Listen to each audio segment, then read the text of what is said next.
For joining us for today's virtual Board of Environmental Safety meeting. I am Sheena Brooks. I am the board's administrative liaison and board clerk.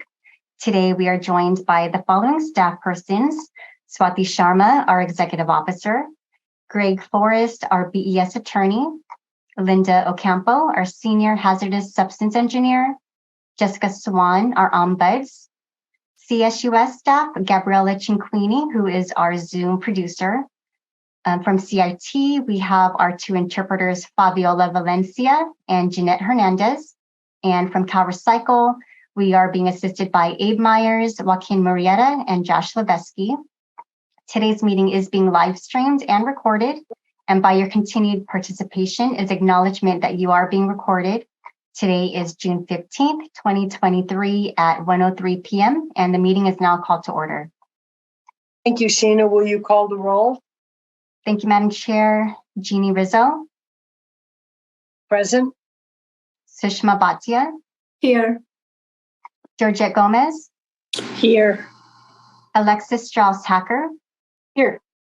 Lizette Ruiz. Present. All members are present. A quorum is established. I will now review some logistical items for this meeting. We are conducting today's meeting virtually, and it is accessible by phone and Zoom. At this time, I would like to instruct everyone to select their preferred language options so that you will be able to fully participate in today's meeting. To do so, everyone needs to select the interpretation icon on your Zoom toolbar, which is located at the bottom of your screen. Here you will see three options. Please select your language preference by selecting either English or Spanish. If you select Spanish, you will be placed in the Spanish interpretation room. Please note, if you do not see the interpretation icon, you may need to update your Zoom application. If anyone experiences connectivity issues with Zoom, you can call in for either English or Spanish. The phone numbers are provided to you now on this slide. They will be provided in the chat, and they are also posted on our website. Thank you, Jeanette. We would like to also thank Fabiola, as both ladies are interpreting today's meeting for us in Spanish. So thank you both. Meeting materials are available in both English and Spanish on our website at bes.dtsc.ca.gov. Agenda times may fluctuate to accommodate other agenda items. Closed captions are enabled, and you can move the caption display or turn it off altogether. As some of you may recall, Zoom hackers interrupted our April board meeting, and as an extra precaution, we are taking several measures to protect everyone's virtual space and networks. With that said, we will use the Q&A function today as our chat function. So as you may have noticed, you are currently unable to send any chats in the chat feature. That is because we have disabled it, and we are going to use the Q&A function instead. This will be reserved for those attendees that are experiencing technical difficulties or are unable to make verbal comments. Please clearly state at the beginning of your comment, please read aloud, and a designated staff person will notify me.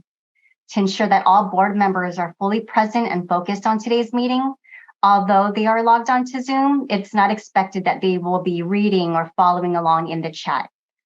All participants will remain on mute until a Zoom host unmutes them once recognized for comment. The only videos or screens shared will be of the board members, board clerk, and presenters. We are looking forward to hearing from the public throughout the meeting and have scheduled times on the agenda to do so. There are several different ways in which you can participate. Please raise your virtual hand on your Zoom toolbar or press *9 on your phone. I will acknowledge each commenter by first and last name as displayed on Zoom. If you have joined our Spanish channel, please wait for the interpreters to provide instructions. We ask that when it is your opportunity to comment, you speak at an even pace to ensure all participants can hear you. If you would like to express your comment in writing, you may submit it to us via email to besinfo@bes.dtsc.ca.gov. Again, if you're experiencing technical difficulties or are unable to make verbal comment, you may use the Q&A chat function. And to ensure that all members who wish to speak get to do so, we ask that you take no longer than 3 minutes to make a comment. If you anticipate that your comment will be longer than 3 minutes and would like to request an extension from the board chair, please do so at the start of your comment. For your convenience, you will see a timer located at the upper corners of the screen. You will hear a chime sound when there are 30 seconds remaining, and then another melody will play when the 3 minutes are up. The time allotted will be doubled for participants expressing their comment in Spanish to allow for translation. If you are commenting in Spanish, please let us know that at the start of your comment. That concludes the introductory review for today's meeting. I will now hand it over to Chair Rizzo for agenda item 2. Hello, everybody. I wish we were all together in a room so I could see you all, but welcome. I want to thank you for joining our virtual meeting today. The limited scope of this administrative meeting is to address our first permit appeal initial order in a timely manner and to introduce the EJAC framework to you. We'll start today's meeting with a public forum for items not on the agenda. We've allowed 30 minutes for that. After that, we'll go right into agenda item 4, which is the initial order for Lighting Resources LLC's permit appeal. This is the board's first appeal. The full appeal will be heard at our October meeting.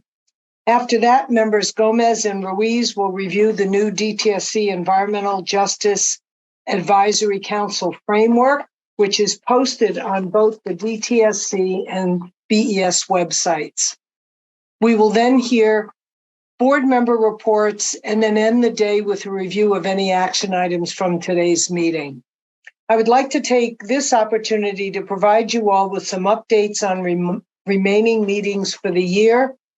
July 13th in El Cerrito City Council Chambers, which is in Contra Costa County, Dr. Williams will provide a DTSC leadership report at that meeting. And additionally, we will have a presentations by both permitting and site mitigation teams. The DTSC Hazardous Waste Management Report will be presented. We'll have a discussion about Brookside. We'll have a presentation on the cumulative impacts analysis that DTSC has been conducting, and our regular business items, which are public forum, board member reports, approval of minutes, et cetera, will also occur at that meeting. On September 7th, if you're marking your calendars, we'll be in Sacramento. It will include a presentation and discussion of the Santa Susana Field Lab PEIR. So that is important for those of you who've been interested in following that. October 25th and 26th, we will be in Ontario. Our regular board meeting will be held on October 25th, and the Lighting Resources Permit Appeal hearing will be held on October 26th. We will post the exact timing for both days of those meetings. So moving right now on to agenda item 3, which is the public forum. We invite all participants to comment on items not on today's agenda for the board's future consideration. Comments, as Sheena mentioned, will be limited to 3 minutes. In the event that you need more, please ask in advance. Recording in progress. You are always welcome to provide public comments via our email address and in the Q&A section of this Zoom meeting. So thank you. Back to you, Sheena. Thank you, Chair Rizzo. So as Chair Rizzo stated, we will now open the floor for public comments for items not on the agenda. If you have a comment on a specific agenda item, please hold the comment until that agenda item. As Chair Rizzo stated earlier, a presentation and discussion of the Santa Susana Field Lab PEIR will be on our September 7 agenda, which will be held at HQ in Sacramento. During the September board meeting, we will have ample time to discuss and hear public comments about SSFL at that time. I also invite you to email us any public comments regarding SSFL in advance of the September 7 meeting to be read aloud at that meeting. So today we have allotted 30 minutes for the public forum. Further comments for this section will be taken at the end of the meeting if time allows. To ensure that all members of the public who wish to speak get to do so, we ask that you take no longer than 3 minutes to make a comment. If you anticipate that your comment will be longer than 3 minutes and would like to request a time extension, from the board chair, please do so at the start of your comment.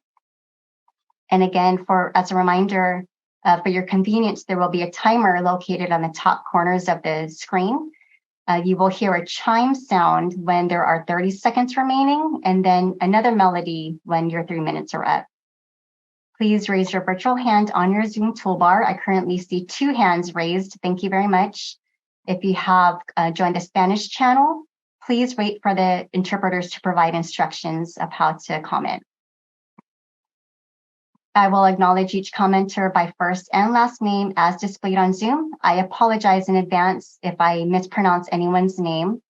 Please speak at an even pace to ensure all participants can hear you.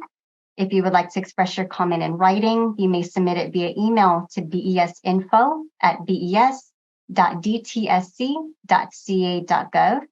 And again, if you are experiencing technical difficulties or are unable to make verbal comments, you may use the Q&A function.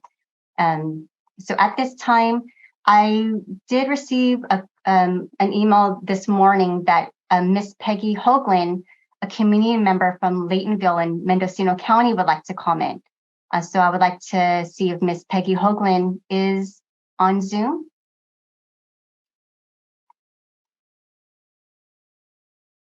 I currently do not see Miss Peggy having called in. Let me see.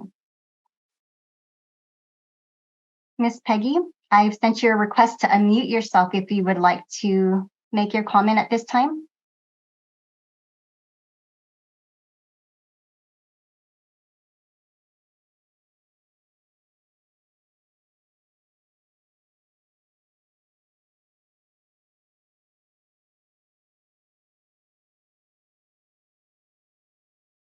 I'm having trouble trying to get Miss Peggy to unmute herself, so I am going to ask for further assistance offline if someone can please reach out to Peggy Hoagland to assist her. In the meantime, I'm going to move on to the first hand raised, which is Sunflower Allowance. I'm going to send you a request to unmute. You may go ahead.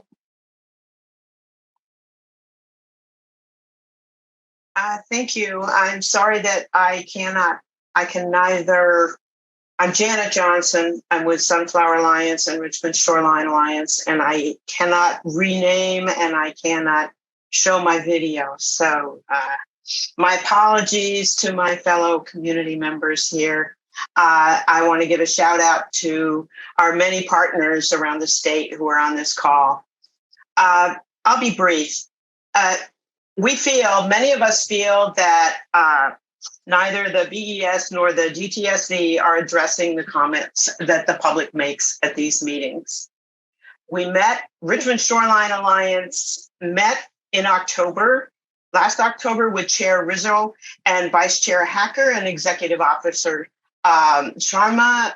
We were promised a site visit to our 86-acre Superfund qualified Seneca site. And we were also promised that you would post the PowerPoint that we gave you. And we've reminded you more than once that's still not posted on your site. A site visit is paramount. Even 15 minutes or half an hour, whatever, it's difficult to convey the enormity of our site and its problems without seeing it, where it is, seeing the tide moving out, understanding its proximity to the bay, and the threat of sea level rise. We are really tired. We're not getting the response we've hoped for. It's wearing on everybody. And it feels like everything is just kind of being pushed aside or just passed on. We know that you've done a great job in fixing the appeals process for permitting. You've created this program, put forth a draft policy, and we understand that's a lot in the regulatory world, and we're impressed with that. However, you have a fundamental flaw in your public participation process, and this needs to be addressed in some form. That is a failure.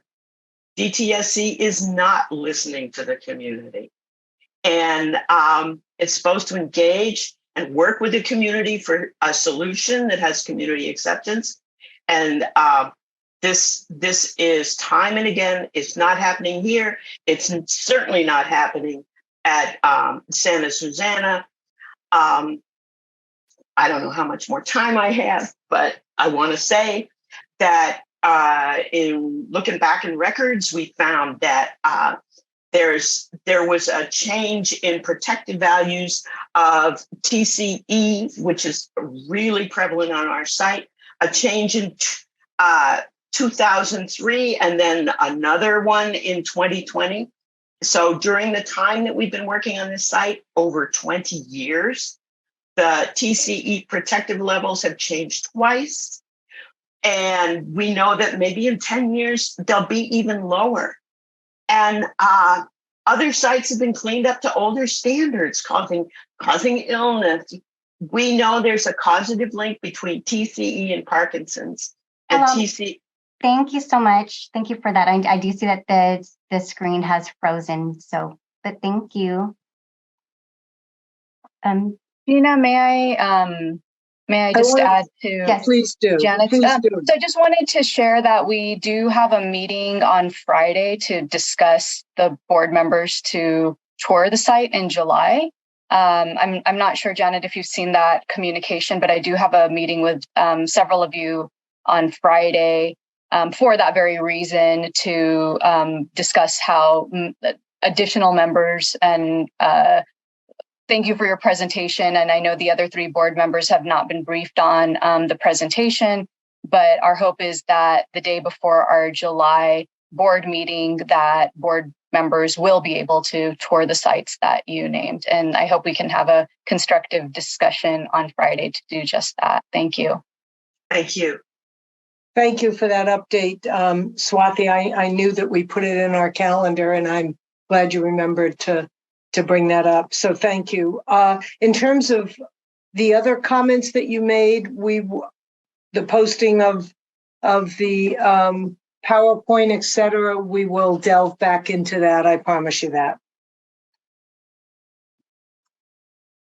Do we have any other comments, Sheena? Yes, thank you, Madam Chair. I do have 6 hands raised. I am going to go back to Peggy Hoagland.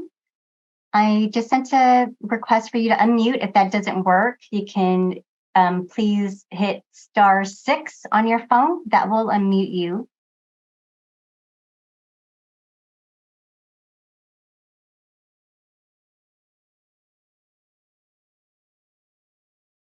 Again, I'm trying to reach out to. Can you hear me now? Yes, perfect. Yes. Can you hear me? You can hear me? Yes. Yes. Oh, good. Okay. My name's Peggy Hoagland. I'm a survivor of the Laytonville burn dumps, known today as burn pits or toxic waste sites. Now, if you remember, there's no liners under either of these dumps. In 1950, Mendocino County put their first toxic open burn dump in the middle of a residential area, a quarter mile from Laytonville Rancheria. And for 18 years, everything was burned. You're looking at truckloads of batteries, Freon with refrigerators with Freon in them, stoves, cars, paints, everything was burned in those dumps. And it's important to know about the first one because you have 2 toxic open burn dumps a quarter of a mile apart from each other. And the list was given to me in 1993 of people who had died of cancer under the first dump. And Pastor Mertz well has 17 heavy metals, the same as the dump in there. Well, in 1968, the county bought 34 acres next to the Laytonville Rancheria. And I'm going to try to get this in here. There was that was the second dump. It's actually a toxic dump site. And everything in that dump drains into Caudle Creek, 10 Mile, and Eel River on down into the ocean. It's an illegal dumping. They burned and dumped for years. Their P&G&E used it. Remco has used it. The contaminated soil from the underground tanks removed from the gas stations, all of that went into that dump. There was late night dumpings there. There isn't anything that didn't go into those dumps and was burned. It's not like, it's just not Laytonville's problem. When you realize that everything drains in the Eel River on out into the ocean, we have a real problem here. Now, we have people that are sick. In 1993, I had to train myself to enough to get them to close it.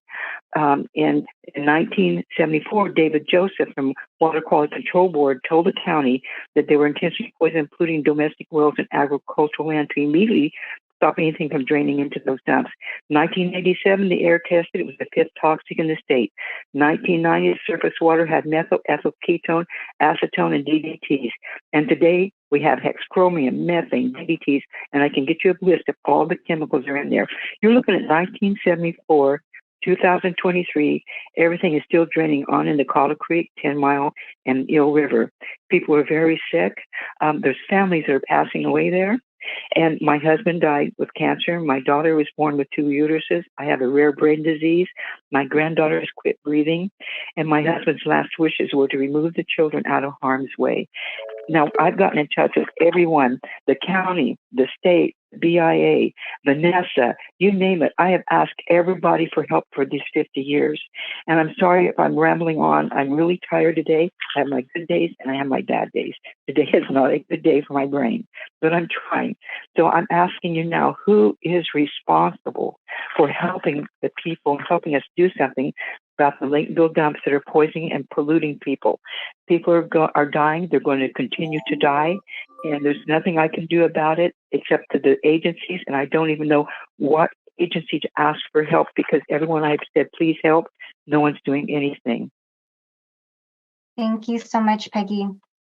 Thank you for that comment. And let's go back to this after the meeting and try to figure out how to answer this. So let's. Well, I would like to say another thing here before my time is up.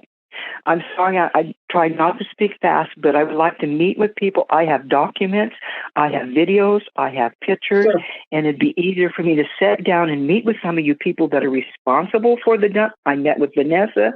I walked her over both those dump sites, and she couldn't believe it, but yet she did nothing. My doctor, I took her for a tour, and she realizes there's a problem. She said she has never diagnosed so much cancer as she has in Laytonville. We're just talking cancer. Karen's family, her father leukemia, her mother full of I cancer. understand. They died. Her brother died, and her other brother died. Her sister died of cancer. We just lost her at 62 years old, full of cancer. I mean, you're looking at families under these dumps. I could go on, and it just Peggy, won't be enough 3 minutes. I think a sit down, a meeting to get all of this information from you is in order. And so we will discuss who is the best person to follow up and get these details from you, because I know it's hard in 3 minutes for you to put it all out here. But Gina, No, it really Madam is. I'm Chair? sorry. Yeah. Madam Chair, we can offline work with getting a hold of Peggy Hoagland to great, thank you. schedule something. And we'll talk with Jessica about that as well. Okay, thank you, Peggy. You mean someone? We will follow up. Okay, then do I stay online so someone can get my number, or how do we do this? Now I'm asking. It's been over 50 years. I beg for Right. help, and I'm Do we watching have everyone dying. Peggy's phone number? Do we have Yes. Peggy's phone We number? have Peggy's phone number, and I don't know, Bradley, if you can help us connect with Peggy's email, but I do have Peggy's phone number. Okay, great. Thank you so much. So as a reminder of the reason for the chat being disabled and for participants not able to share their video, it's because at our April meeting, as you may recall, Zoom hackers had interrupted our meeting. And so as extra precaution, we're taking these several measures to protect everyone's virtual space and network. So with that, again, the Q&A function will be used as our chat feature. So if anyone is experiencing any technical issues, please use the Q&A function as your way of communicating with us if you're having any issues. Great. Moving along with the public forum, Madam Chair, I have 5 hands raised. I'm going to go to Tarnell Abbott. I'm going to send you a request to unmute. Please state your name and affiliation. Hi, my name is Tarnell Abbott. I'm with the Richmond Shoreline Alliance, and I'm also serve as a member at large of the Richmond South Shoreline Area Community Advisory Group. I've been on the CAG since it was formed more than 20 years ago. I live less than a quarter mile from the Zeneca unpermitted toxic waste site, which is scheduled to become a major residential development. I'm also a member of the Richmond Shoreline Alliance. I'm sorry, I think I already said that. I do hope you will make a site visit.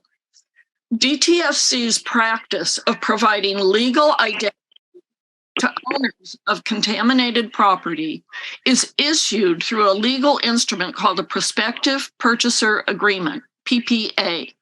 The practice of reducing or eliminating legal liability exposures to often new property owners uses the California taxpayer's treasury as the backstop or bank.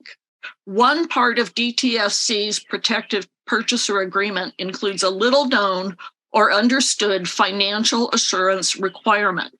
Each prospective purchaser property owner must set aside in available escrow a sum of accessible cash described in the PPA financial assurance. DTSC has the monies available to use in case the property owner fails to perform pre-agreed upon cleanup, site protections, and long-term monitoring. Other legal liabilities of the property owner relating to the property contamination are waived by the state, which is an oversimplified summary.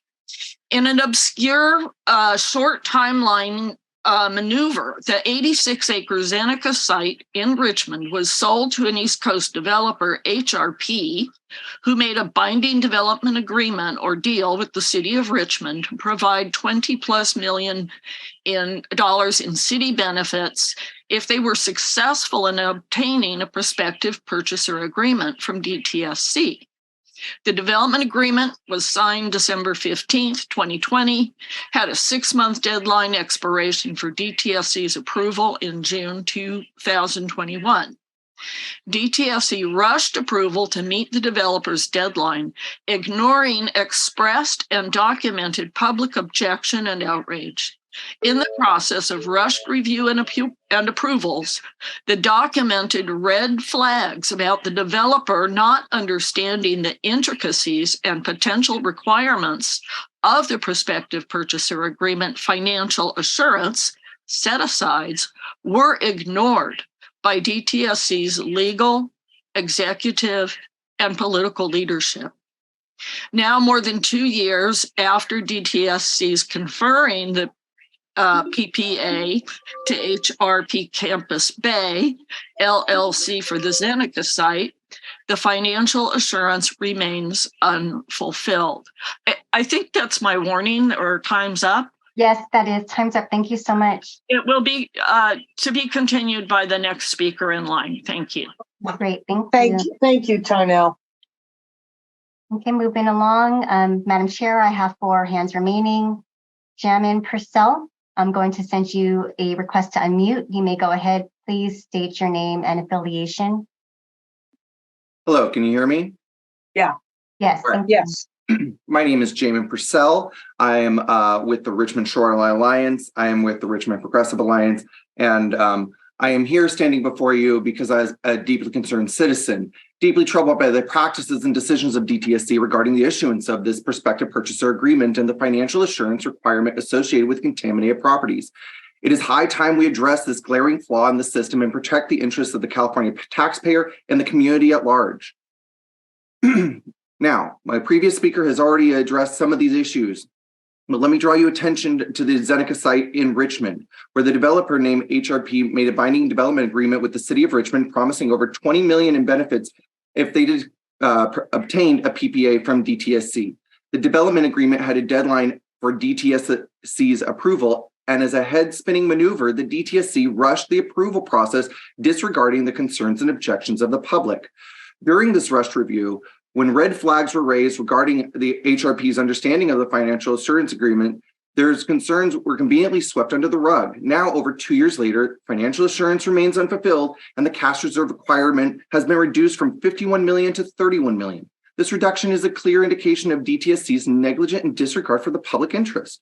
What is even more troubling is the absence of documentation outlining the requirements if HRP decides not to abandon the site and moves forward with development.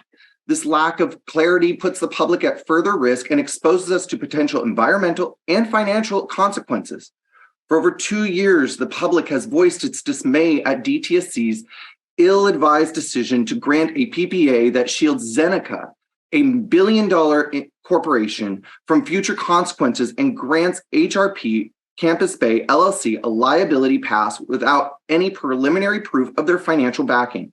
The city of Richmond's apparent pressure on the DTSC should have been set aside in favor of protecting the taxpayers' treasury and heeding the community's extremely valid concerns.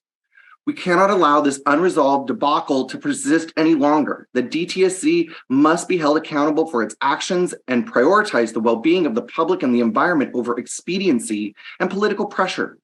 We demand transparency, accountability, and thorough reevaluation of the PPA system to ensure that taxpayers are not left footing the bill for the mistake of others. This is not only the putting the concerns and objections of the public aside, but is actually pushing forward with bad financial decisions. Now, let us remember that our collective voice has power. We must stand united and insist on change. Our environment, our community, and our taxpayer dollars all depend on. Thank you for your time. Thank you, Jamin. I'm sure we're going to want to pull all these various reports together in one place. So we'll figure out how to do that when we generate a site visit and community meeting. So thank you for that. Thank you for that, Madam Chair. 4 hands remaining. I'm going to call on phone number ending in 5528. I'm sending you a request to unmute, or you can press *6 to unmute. You may go ahead. Please state your name and affiliation. Laura Rosenberger Hyder with Friends Against Fracking and Sierra Club, but just with CEJC also. I'm concerned. I heard about a new toxic waste dump across the Colorado River from a tribal reservation. Like, probably the indigenous people would be fishing and swimming in the Colorado River and getting exposed to leaking chemical leachate. And furthermore, I support what everyone else says. The taxpayers should not pay for the mistakes of others, of companies. Companies should pay. Thank you very much. Thank you. I'm sorry, do we have her name clearly? I didn't understand your name. Could you repeat it? Laura, Laura, Rosenberger, Rosenberger,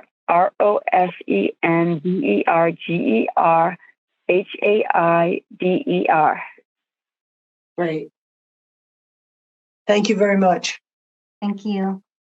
3 hands remaining.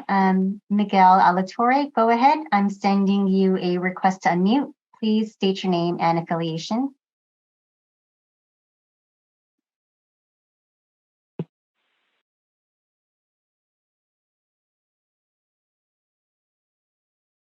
Can everyone hear me? Yes. Okay, sorry about that. This is Miguel Alatorre with Green Action for Health and Environmental Justice. And I wanted to start off by thanking Swati for reaching out to us the other day and meeting with us, because we really needed it. But this is one thing we really need to see from the BES is, for one, we need accountability. We need to know what's happening within DTSC clearer. We need to know what the thought process is behind why DTSC is getting away with allowing the toxic dumps that are in the communities of Kettleman City and Buttonwillow to keep on dumping with expired permits. And if you guys can't fix it, we need to work cohesively on a way to ensure that we can ensure environmental justice is being served in our communities, because the entire reason we helped get the BES together is because we wanted to see true change done in the organization of DTSC, and we wanted to see them held accountable and have true enforcement in our communities. And I can, sadly say that's not something that I see being served in Kettleman City.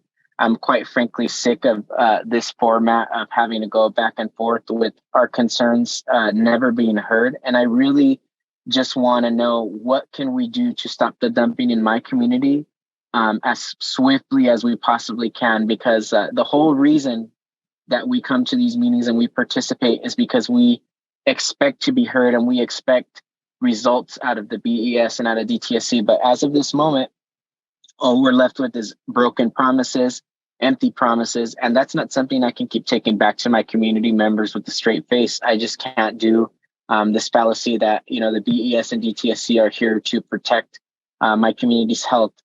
We need true dialogue. We need to get rid of the bad actors inside of DTSC, and we need to make sure that polluters are truly held accountable. It makes me sick to hear the things that the Laytonville Rancheria is going through. And so I stand in solidarity there, as well as in my own community in Kettleman City, where our birth defect cluster was never truly taken into consideration. And the same toxic industries that, keep exacerbating our health issues are still allowed to dump to this very day. And I don't know how else to scream it or what other processes I have to be part of in order to get you guys to understand that DTSC is not serving our communities and we have to see them held accountable. I have to know, who do we hold accountable for the reason that there has been no progress done in taking into consideration cumulative health impacts in permitting, and why facilities that are still not in compliance with the law are still open and operating today. And so I'm going to end my time, as I know it's come short, but really, we just need no more excuses. We need enforcement and we need action now. So thank you so much for the time. I really appreciate it. Thank you. No, thank you. And I don't have off the top of my head, but I know that Kettleman and Buttonwillow permits are coming back up, correct? Do I have this? I don't know the dates for that. And I know that there will be community meetings about that. So let us pull that information together. And I know we toured out there to some extent. We heard from community members about it. We are waiting for when the permitting process or the permit renewal process is coming up. Can anybody on the board or staff update that for me?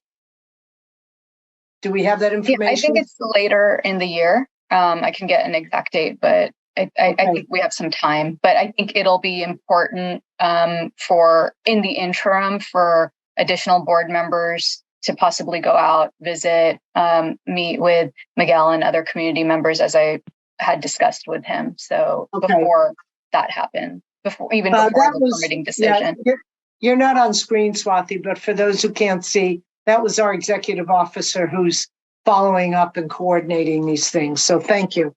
Miguel, we will do that. Thank you, Madam Chair. Two more hands. I'm going to Carolyn. I'm sending you a request to unmute. Please go ahead, state your name and affiliation.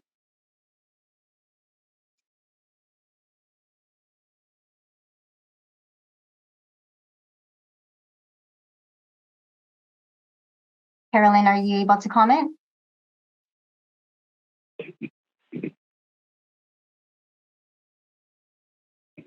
Can you hear me now? I'm having trouble unmuting. Okay, yes. Great. Thank you. So I'm also a resident in Richmond near the Zeneca site. And I just want to say Tarnal and Jamin covered most of the topics.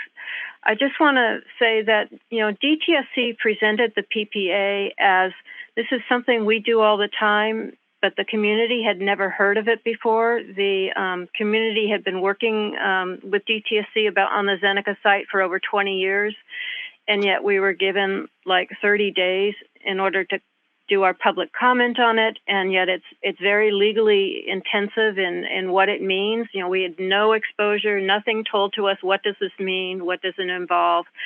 And basically, it's using an LLC that it's giving basically a contract with, and LLCs can be dissolved easily. There's no transparency as to who the parties are. And so I just want to emphasize how frustrating it was for the community to all of a sudden have this new LLC that there's a contract with, and yet there's so little we can find out about the people involved, and it's complicating the reports we get and who's doing what. And 20 years down the road, if there's any issues, the homeowners will have to go first to supposedly to this LLC, who might not be the same parties as they are today. And then if they don't get their concerns addressed, they would have to go to Zeneca. We've just seen other sites where there's been a PPA and there's a lot of finger pointing, and it just means that the homeowners are stuck with a legal issue that's unresolved 7, 10, 15 years down the road. And that just doesn't seem fair. Or something where originally, just as recently as 4 years ago, there was 100% agreement that there should be a full cleanup at this site. And now 99% of the toxics are being left in place. So I just want to call that out. That's why the community is so upset with, in general, the current status. Thank you very much. Bye. Oh, thank you for that, Carolyn. Thank you. Chair Rizzo, we have one more hand raised, and then I'm going to check with the Spanish line whether there are any Spanish commenters. Right. Ken Sudo, you may go ahead. I am sending you a request to unmute. You may go ahead and state your name and affiliation. Yes, this is Ken Sutu from Citizen Air Monitoring Network in Vallejo. I'm also a member of the CEJC, and I'm a member of the Community Advisory Council with BAAQMD. We heard so many people talking before me, and all those things are not news to me. I have heard it so many times.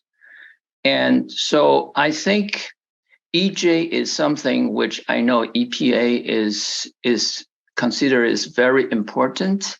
So I went to EPA sites and check out what is about environmental justice. And it says it's a fair treatment and meaningful involvement of all people and more. Okay. So what I think is missing, and I think I like the board member from the BES to pay attention to. Of course, we need to handle each individual case, but I think we have a system level problem we need to look at. And so when I check out the what EPA say meaningful involvement, let's hear what is involved in meaningful involvement. And if we have done meaningful involvement, well, any of those things will be repeated many, many years. Okay.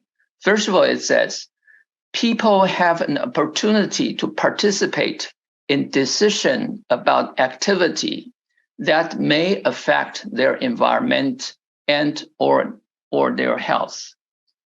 And the second, the public's contribution can influence the regulatory agency's decision. Are we doing that? Community concern will be considered in the decision-making process. Do we have that? The next one, decision maker will seek out and facilitate the involvement of those potentially affected. I would like to call upon BES to look at this meaningful involvement very carefully and see what we can do to actually implement what EPA considered as environmental justice. And thank you very much. Thank you for that. And I hope you'll be here at the latter part of the meeting when we discuss the environmental justice document that's on the agenda for today. And I know the two board members, Lizette Ruiz and Georgette Gomez, will be very much, and I'm sure have been incorporating what you've been talking about into their thinking on that framework. So I hope you'll be around later for that discussion as well. Thank you. Thank you, Madam Chair. There are two hands raised, and I need to check with the Spanish line after these. Charlita Holmesbox, I'm sending you a request to unmute. Go ahead. You may state your name and affiliation.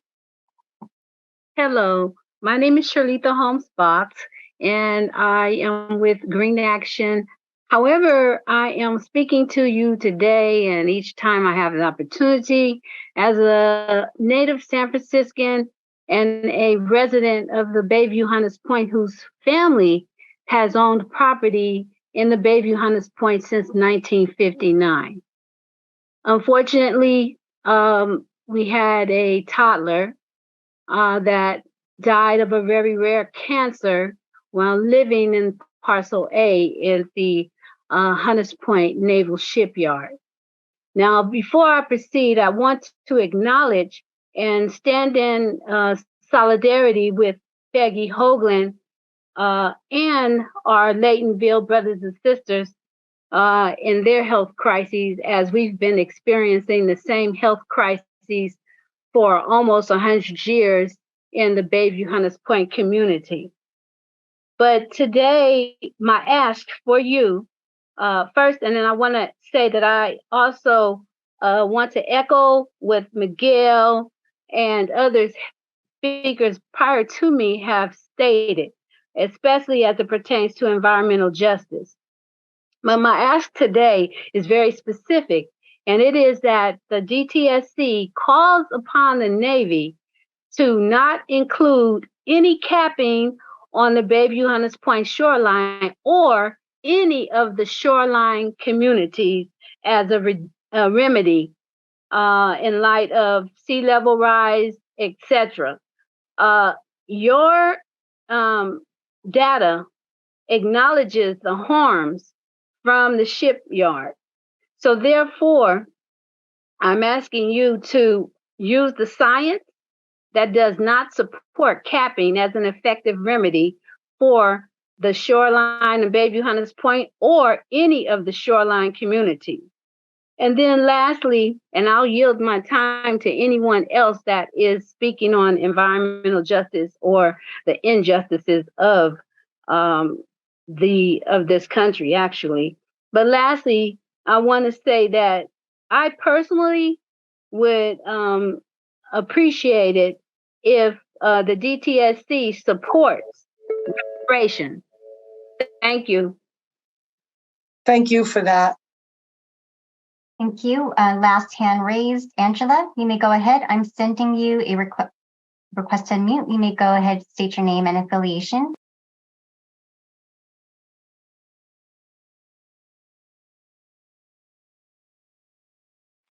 Angela, are you able to comment?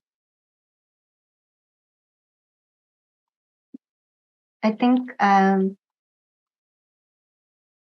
Angela, are you commenting? Okay, can you hear me now? Yes. Now we can. Okay, thank you. My name is Angela Johnson-Mazaros. I am with Earth Justice, and I just first want to acknowledge the very powerful testimony that we've heard from those who've gone before me. And again, urge this board and DTSC to take seriously the harms that people are describing, the real lived experiences that people are going through, and to immediately take steps to address those harms that have been brought to your attention, as well as to acknowledge that there are other harms that we need to uncover and address. With that, I'd like to turn our attention to an issue that feels very small in the light of the challenges that people have raised for you this morning.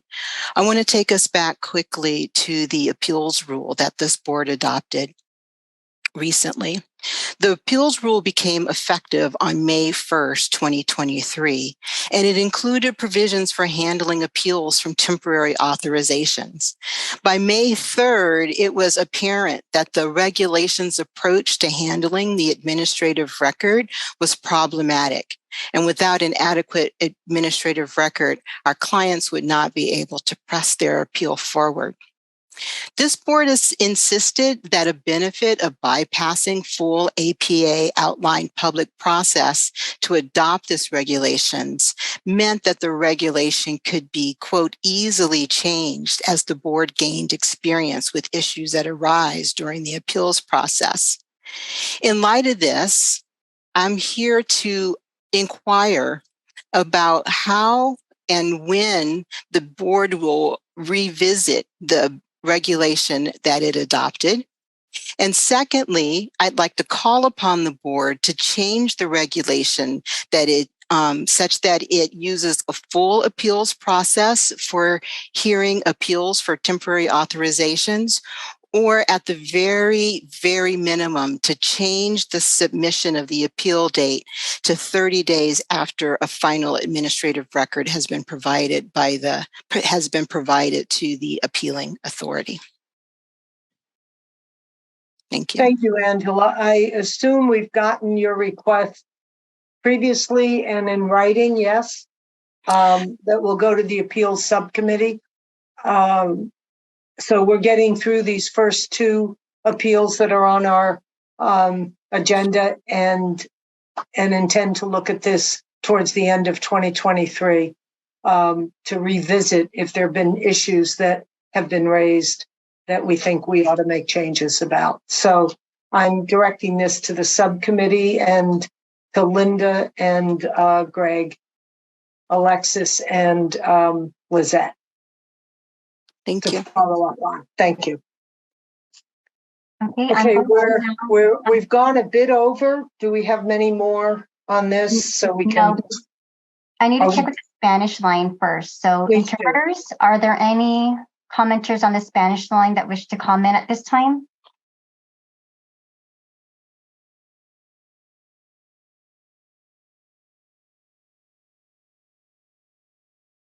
I'm just waiting to hear back from the interpreters. Okay.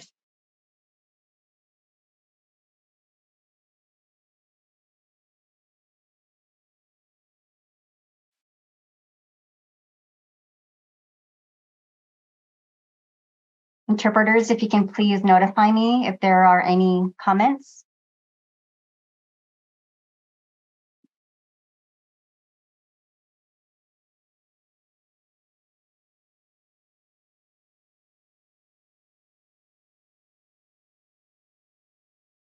Okay, I do see 2 hands raised from individuals that have already commented during this period. If you can please put your comments in the Q&A so that we can move on to the next agenda item. And Madam Chair, I got confirmation that there are no Spanish comments. So this public comment period is now closed. We are now good to move on to the next item. Thank you, Sheena.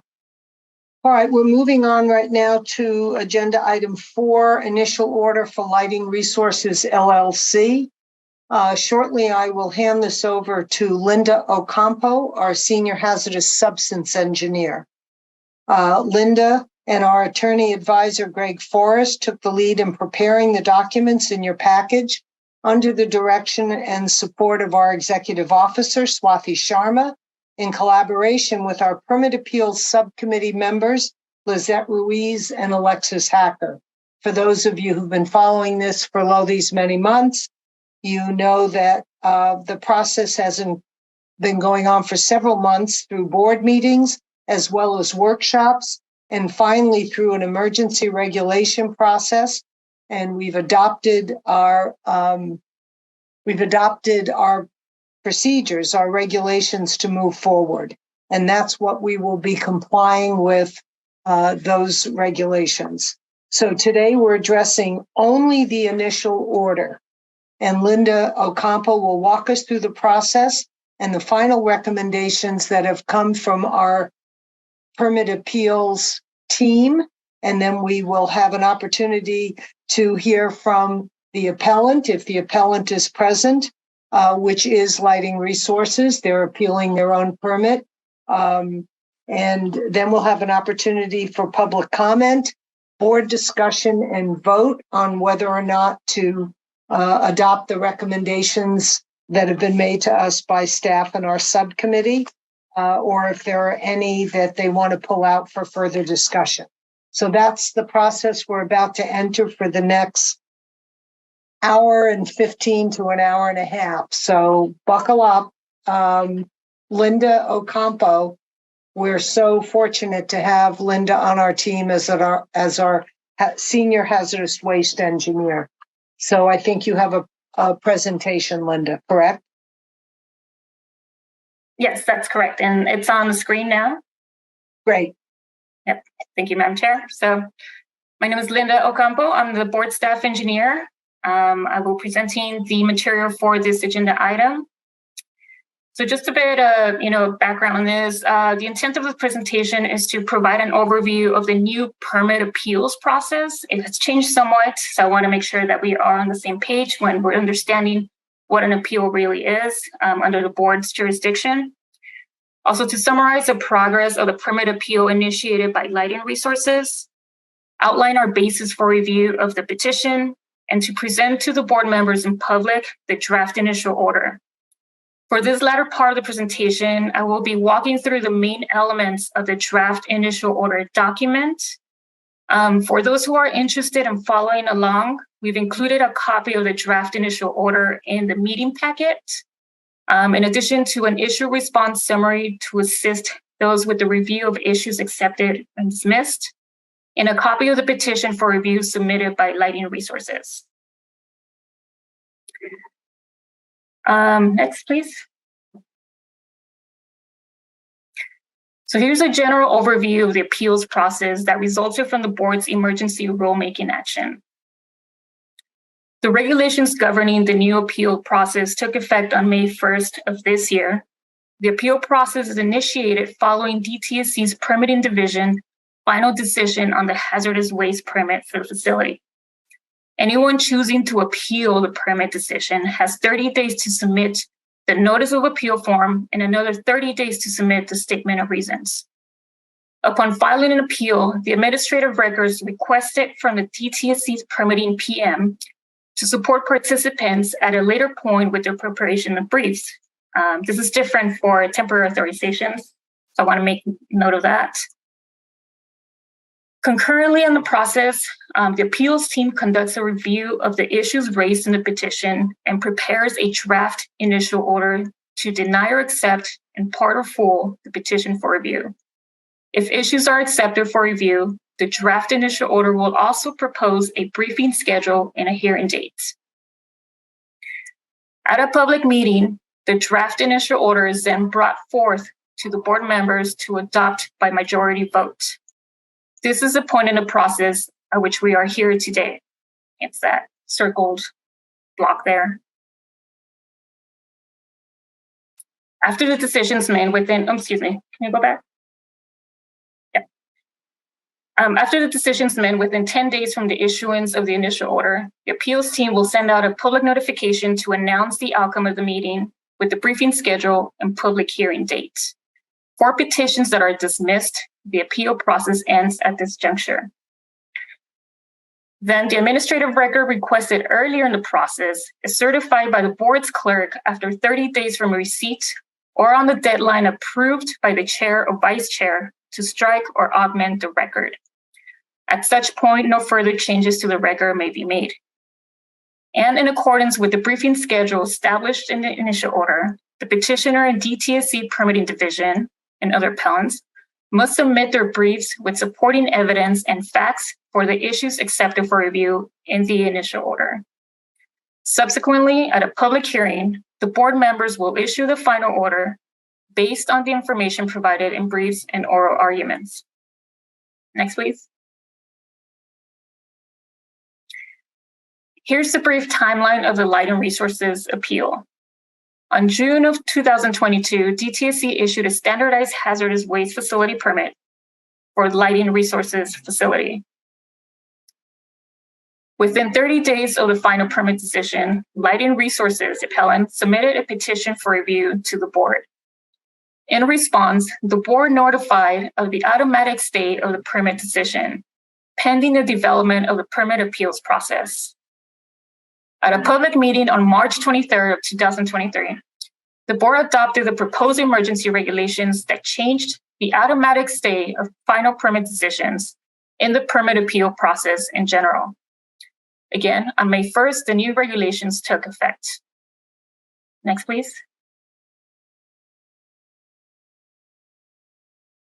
Following the approval of the emergency regulations, Lighting Resources resubmitted the notice of appeal to the board. This action reestablished the automatic stay of the permit decision. On May 9th, the board requested the administrative record from DTSC and received it within a 30-day timeframe on June 8th. For those who are interested, the administrative record can be accessed by visiting our pending permit appeals webpage, where you can submit a request form. I'll post that link here in our chat. Oshina, can you post that link on the chat for us? Yes, for sure. Thank you. As of now, the certification of the administrative record will take place on July 10th, unless a motion to strike or augment the record is filed before this date. Next, please. The process for deciding on the issues raised was based on whether the issues raised are within the scope of appeal process, that is related to the final permit decision made on June 30th of 2022. and whether the issues were raised during the draft comment period or whether the matters of issues raised first appear in the final permit. Next, please. So before I walk through the draft initial order document, I would like to again point out that a copy is included in page 3 of the meeting packet. Side note here, the issues appearing in a draft document here were incorporated verbatim from the petition submitted by Lighting Resources. This petition is also included in the meeting packet starting on page 25 of the PDF document.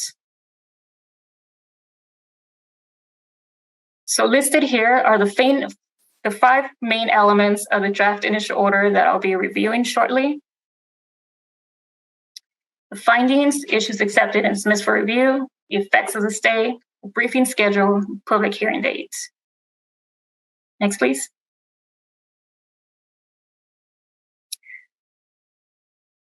Based on the results of the issue screening process, the appeals team prepared an initial order to partially accept the petition for review and set briefing schedule.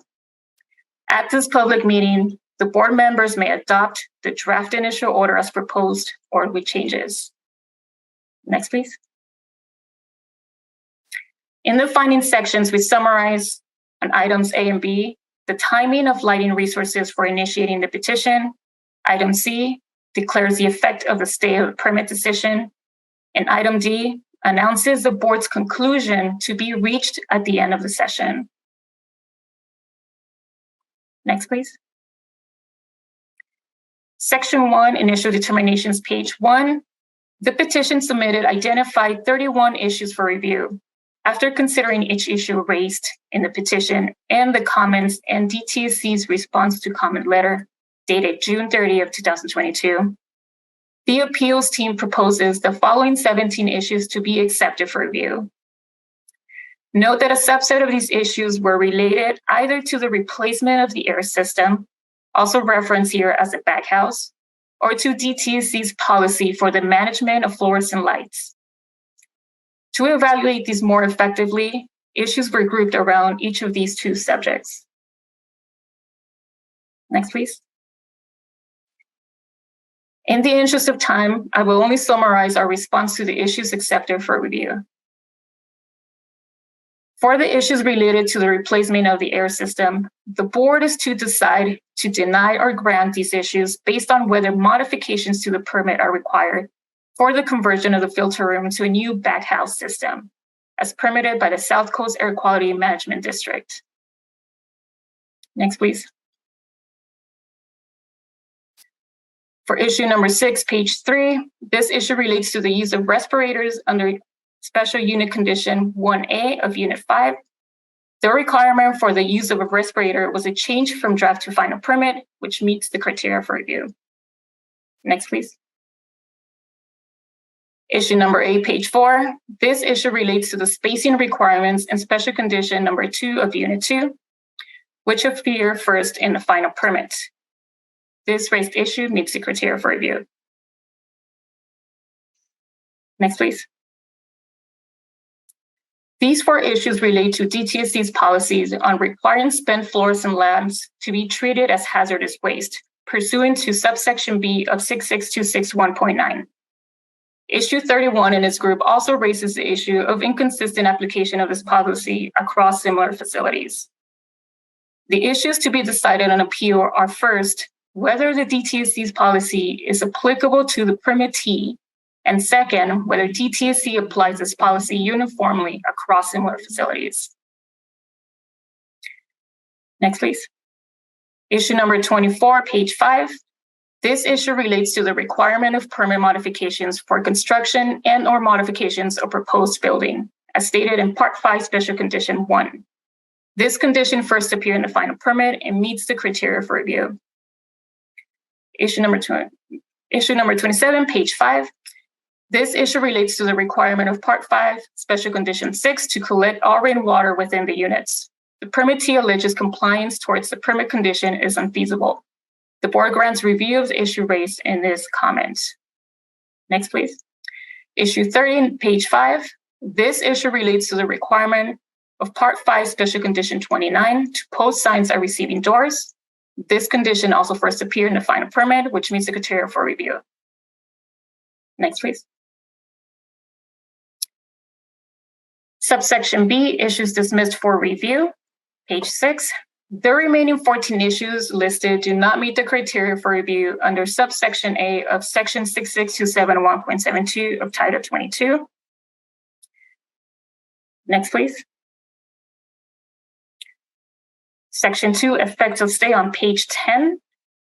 Should the initial order be adopted as proposed, the following permit conditions related to the issues accepted for review are stayed. Part 4, Unit 2, Special Unit Conditions 2, 3, and 5, and 6. Part 4, Unit 5, Special Unit Conditions 1, 1A through B. Part 4, Unit 6, Special Unit Conditions 1 through 6. Part 5, Special Conditions 116 and 29. Conditions related to issues dismissed for review shall become effective and enforceable as of the date of the initial order. In relation to, can you just hold on, please? In relation to state conditions, the board has received correspondence from Light and Resources with a request to consider expanding the scope of conditions stayed to include conditions related to the reclassification of fluorescent lamps as hazardous waste. This correspondence will be posted on our website shortly after this meeting. Next, please. Section 3, written briefing schedule, page 10.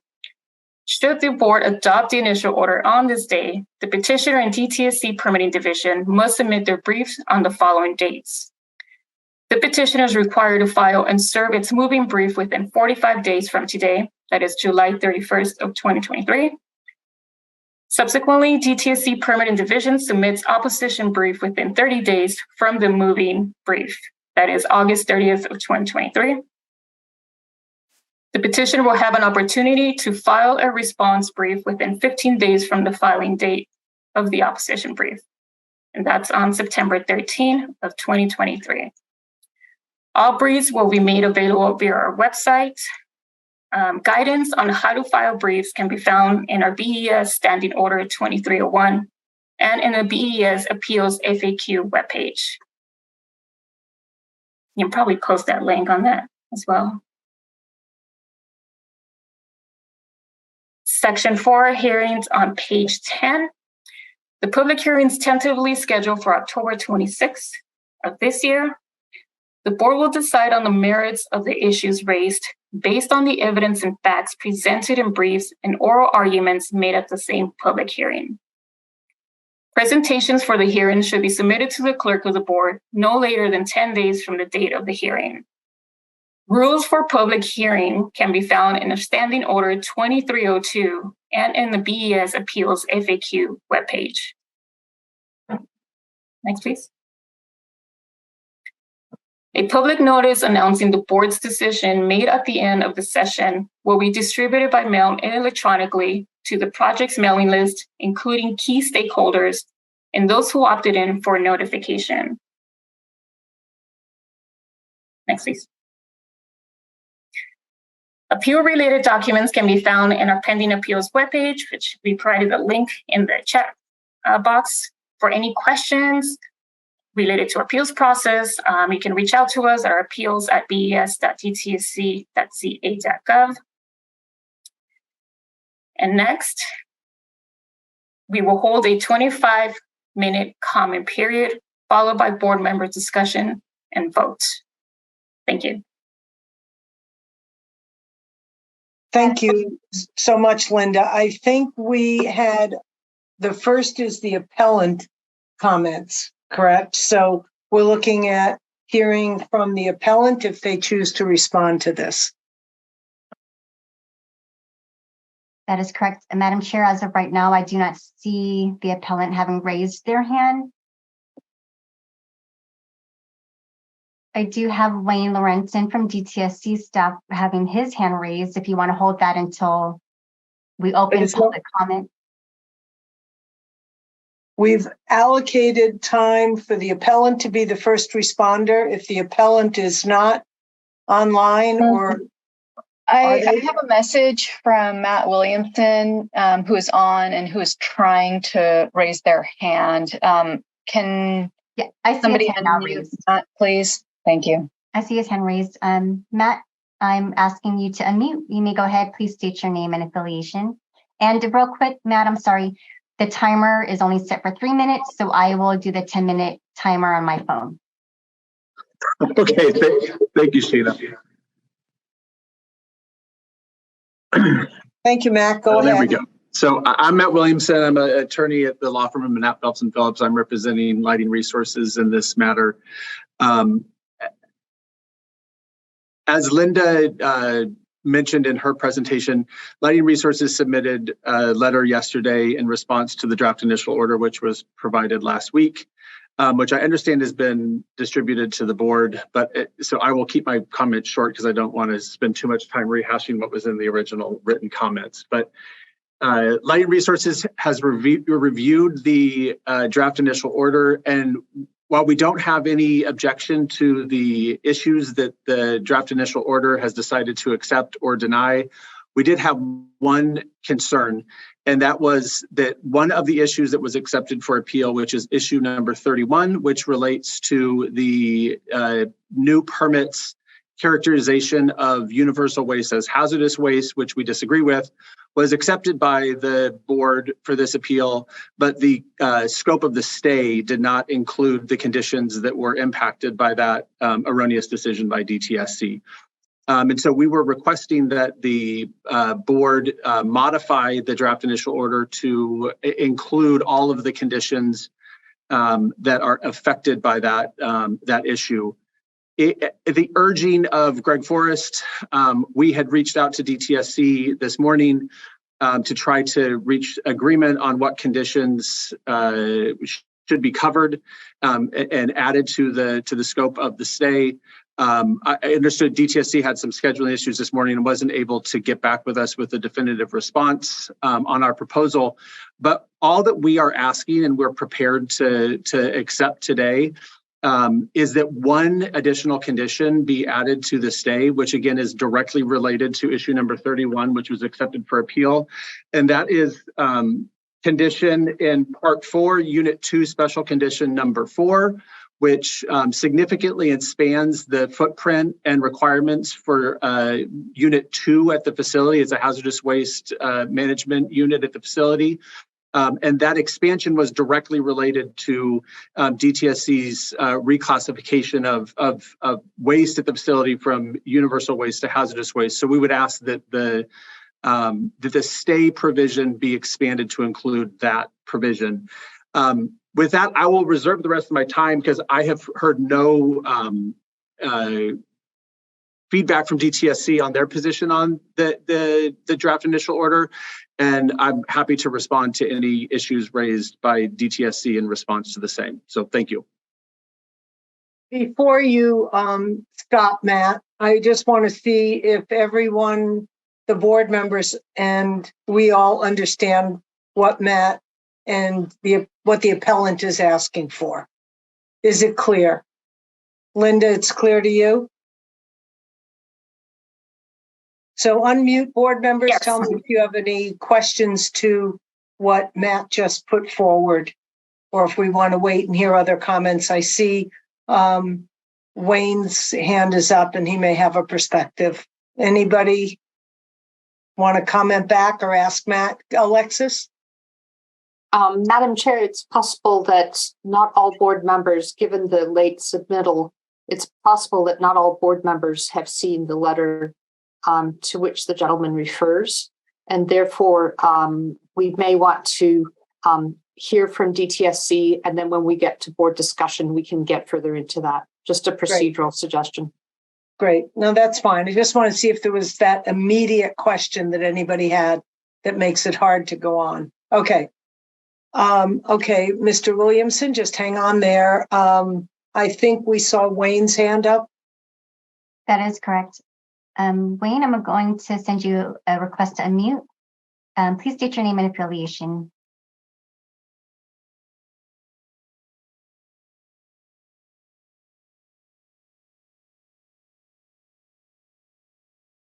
I don't think we need this slide. I was just going to let Gabriella know we won't set that for Wayne, I'm unmuted, but I can't start my video, but that's fine. Okay. Hi, Wayne. Hi, my name is Wayne Lorenzen. Good afternoon, Chair Rizzo and members of the board. I am the Division Chief for Permitting at DTSC. Thank you for the opportunity to speak today. As Matt indicated, he hadn't heard from DTSC's position. I'm here to provide that for you today. So Lighting Resources provides a needed service in California. We recognize that. DTSC requires that they operate in a protective manner and in a way that meets all of the protective standards the law and regulations require. The board hears and decides on appeals, and together the existence of all three entities, all three of us, support the notion of a safe circular economy where recyclers operate in a protective manner. This permit for Lighting Resources is a great example of how permitting protects communities with permit conditions. Many of these conditions were added to make it clear to the operator that they must manage their waste as a hazardous waste. And you may have seen some of those specific requirements in the final permit, but you now have a letter from Lighting Resources Council that makes the case that permitting made an error in determining that universal waste is a hazardous waste.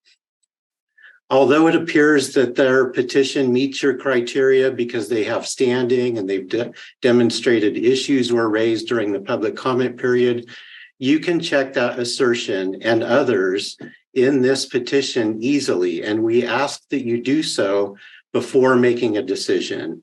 You could decide to accept their main assertion and check after the briefs have been filed, but we would ask you to do a simple check by reading our response to comment 3-10 in the response to comments for the final permit, and look at the regulations in Title 22 in section 66261.9a. And we're asking you to check now because the most protective action that you can take now is to deny this petition. Our team understands the hazardous waste laws and our regulations very well. And that is why DTSC is a delegated authority from US EPA to implement RCRA. But we're not asking you to trust us or be convinced by our expertise or our words here today. We're just asking that you conduct a quick check. Check the sources provided to you in the petition and our response to the same issue in the response to comments. Universal waste is hazardous waste, and we are confident that you will find that universal waste must be handled as hazardous waste at Lighting Resources. The second thing I want to talk about is the stay of permit conditions, and because I think it's important to explain that they have consequences we would like you to know of. And two examples that I have for you are related to issue number 4 in the petition. The draft initial order would essentially authorize the operation of Unit 6, which is an HID treatment operation or unit with no permit conditions. Unit 6 was proposed in the application, and Lighting Resources contends that it was moved. If you maintain that language in the initial order, the owner would have the authorization needed to reinstall those glove boxes and operate them with no permit conditions. The second example is that enforcement inspectors need to know what the facility is required to do and what they cannot do. We're asking you to be mindful with the order and the language of the stays if you do vote to accept the petition. For example, if you stay a condition that fluorescent lamps must only be stored within trailers, there will be no prohibition, and it creates an ambiguous scenario for our inspectors. If the board votes to accept portions of the appeal and stay only some permit conditions, permitting recommends the board carefully consider the impacts for staying those by looking through the existing 2007 permit to understand what previous authorizations would be impacted. 66271.71D, your regulations require the permittee to comply with the conditions of the existing permit which correspond to the stayed conditions, unless compliance with the existing conditions would be technologically incompatible with compliance with other conditions of the new permit, which have not been stayed. However, there may be other considerations for you to think of. For example, permitting required that spent fluorescent tubes be stored only in trailers in Unit 2, but a stay on that condition has no corresponding prohibition in the previous permit. And some lighting resources could interpret the stay to allow the appellant to store spent tubes outside, anywhere outside, in office space, wherever they like. The petition lays out inaccuracies in the permit, and we would ask you to consider that permit applications are proposals for operations. They're not necessarily snapshots of current operations, and most of the time they don't reflect the state of the facility before a permit is issued. Permitting processes applications as proposals. So the information provided to us in the application is the information we base our decisions on and how we write permit conditions. Proposed units become authorized units that permittees can then construct and operate. We would ask you to consider this in the context of the petition. Our authorizations are based on the information provided to us by the applicant. The remedies for most of the issues raised in this petition must be conducted through permit modifications. And permitting doesn't simply choose whether to require them or not. They are set in law and regulations. We are happy to consider permit modifications for this facility at any time.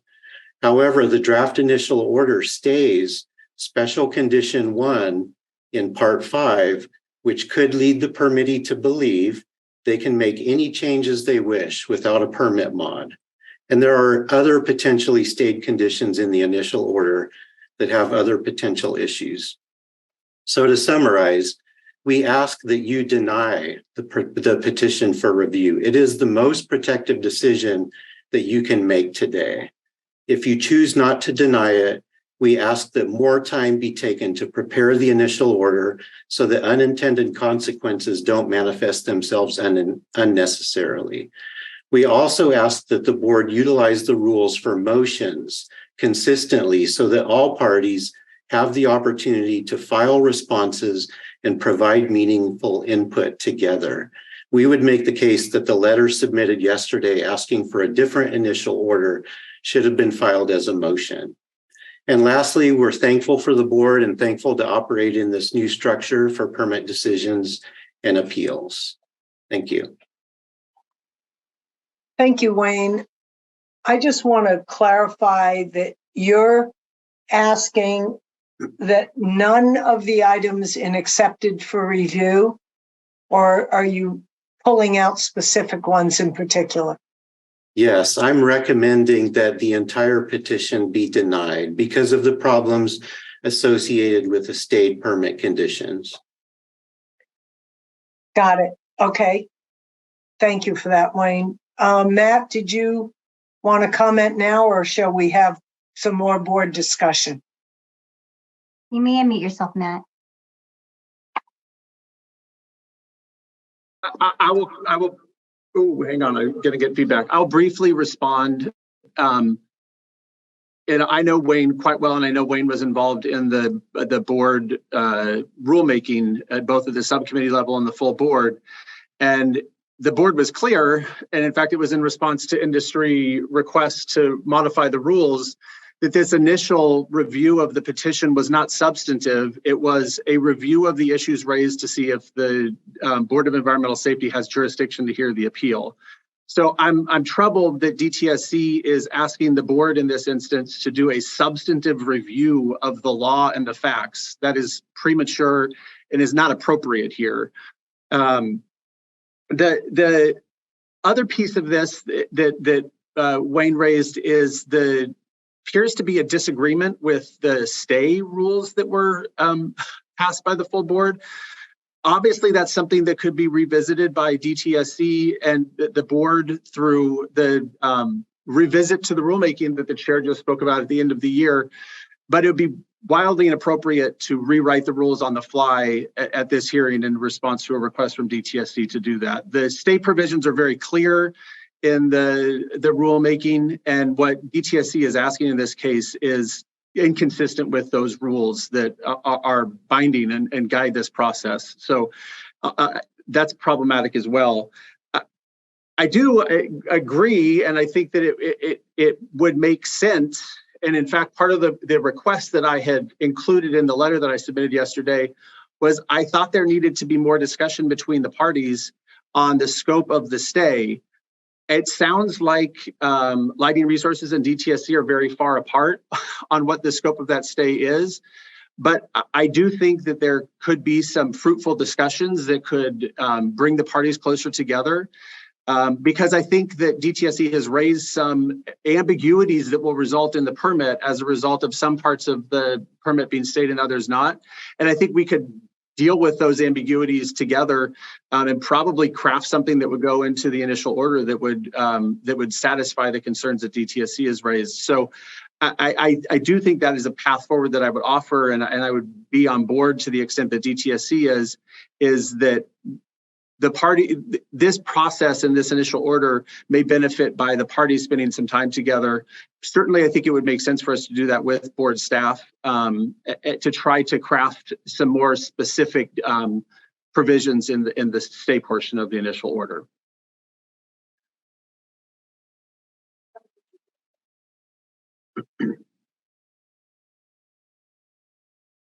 I think on behalf of our chair, the dilemma we face as a small board with a small staff is that we're not in a position today to go back into the original permit record and look at all of these issues in detail in terms of response to comments, et cetera.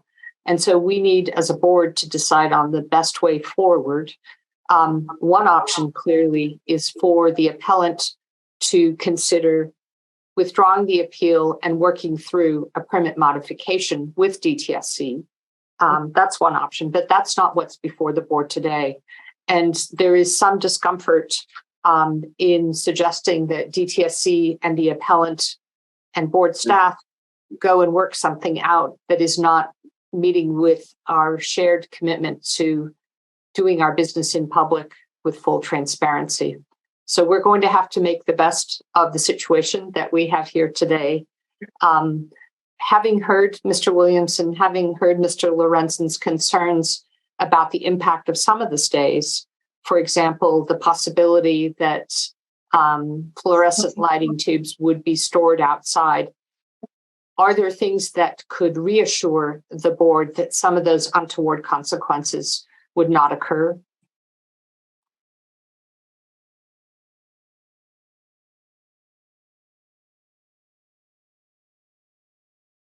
Go ahead. Alexis, was that question directed at me? It is. It is. I can recap if you wish. We are complying with currently, and will continue to comply with, the existing permit that has been in place since 2007 for this facility. So I'm also troubled. I mean, I appreciate that part of the reason we redo permits and go through this renewal process is to update everything. But I think that DTSC is painting a pretty unrealistic and stark picture about the protective nature of the existing permit conditions. This is not just turning into a free-for-all at Lighting Resources. We will continue to comply with the current, the prior permit that will remain in effect. I may misunderstand an aspect of this, but let's just stick with this, whether or not there's some untoward consequence of the stays being in effect. I have recollection that somewhere in the record before the board today, that it is possible for Lighting Resources to store some things outside, whether in a container or on the ground. Am I mistaken in that? I can go back through the record before us. Linda? So if Linda or Greg have any response to that question? I'll give the reference, and it's in Lighting Resources response to comments on page 13. And if you look at the activity description, DTSC's response to comment 3-11, the very last sentence says, universal waste batteries and e-waste may also be stored and handled in the trailers and outside of the trailers within Unit 2. I'm just concerned about things that are not able to be contained. Mr. Williamson, am I on point here or am I missing it?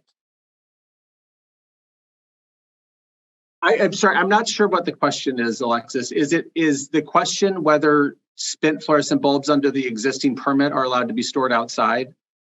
Indeed.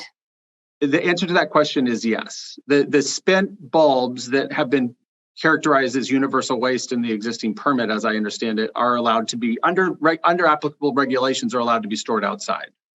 In trailers. Thank you. I'm trying to get a sense between your comments and Wayne's comments about what are the most significant consequences of the board proceeding with the order as drafted. And Wayne, if you could weigh in with us on the initial order, what gives you the greatest concern? Well, we did, the initial order came out merely days ago, so we haven't had much time to consider the implications for that. But one of the significant things is the storage in the trailers.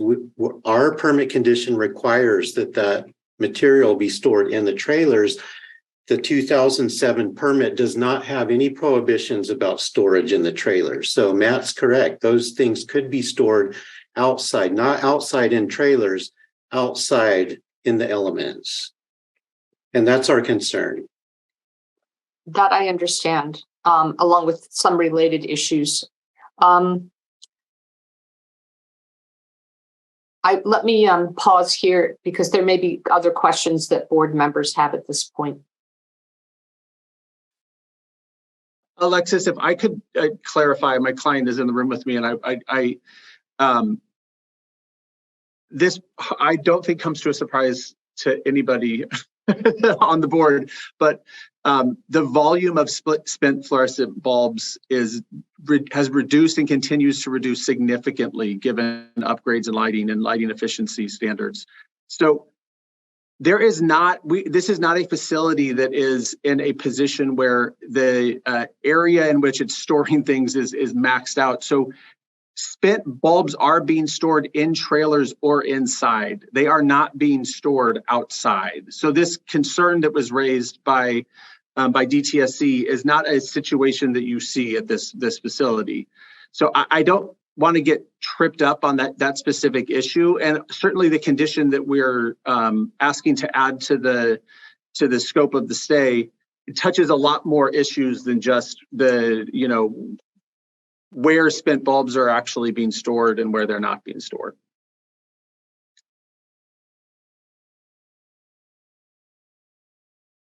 Let me ask if there are other questions that board members have of Mr. Williamson, the facility, or DTSC.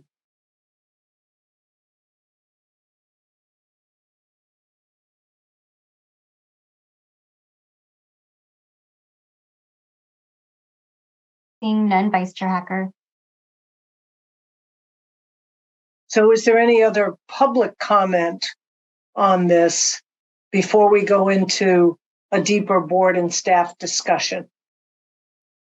And thank you, Alexis, for jumping in when the postman would not stop ringing the bell.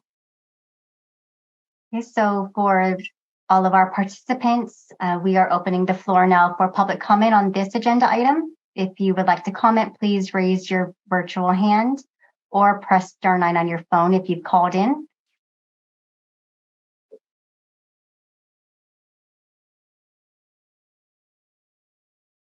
At this time, seeing no hands raised, Madam Chair, I will check in with the Spanish interpreters. Spanish interpreters, please let me know if there are any participants on the Spanish line that would wish to comment.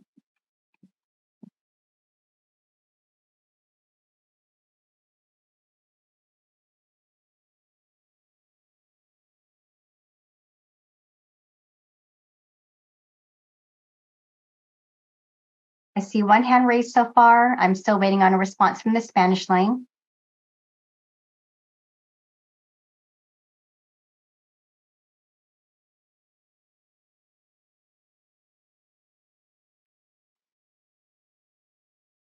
Interpreters, please let me know if there are any comments on the Spanish line.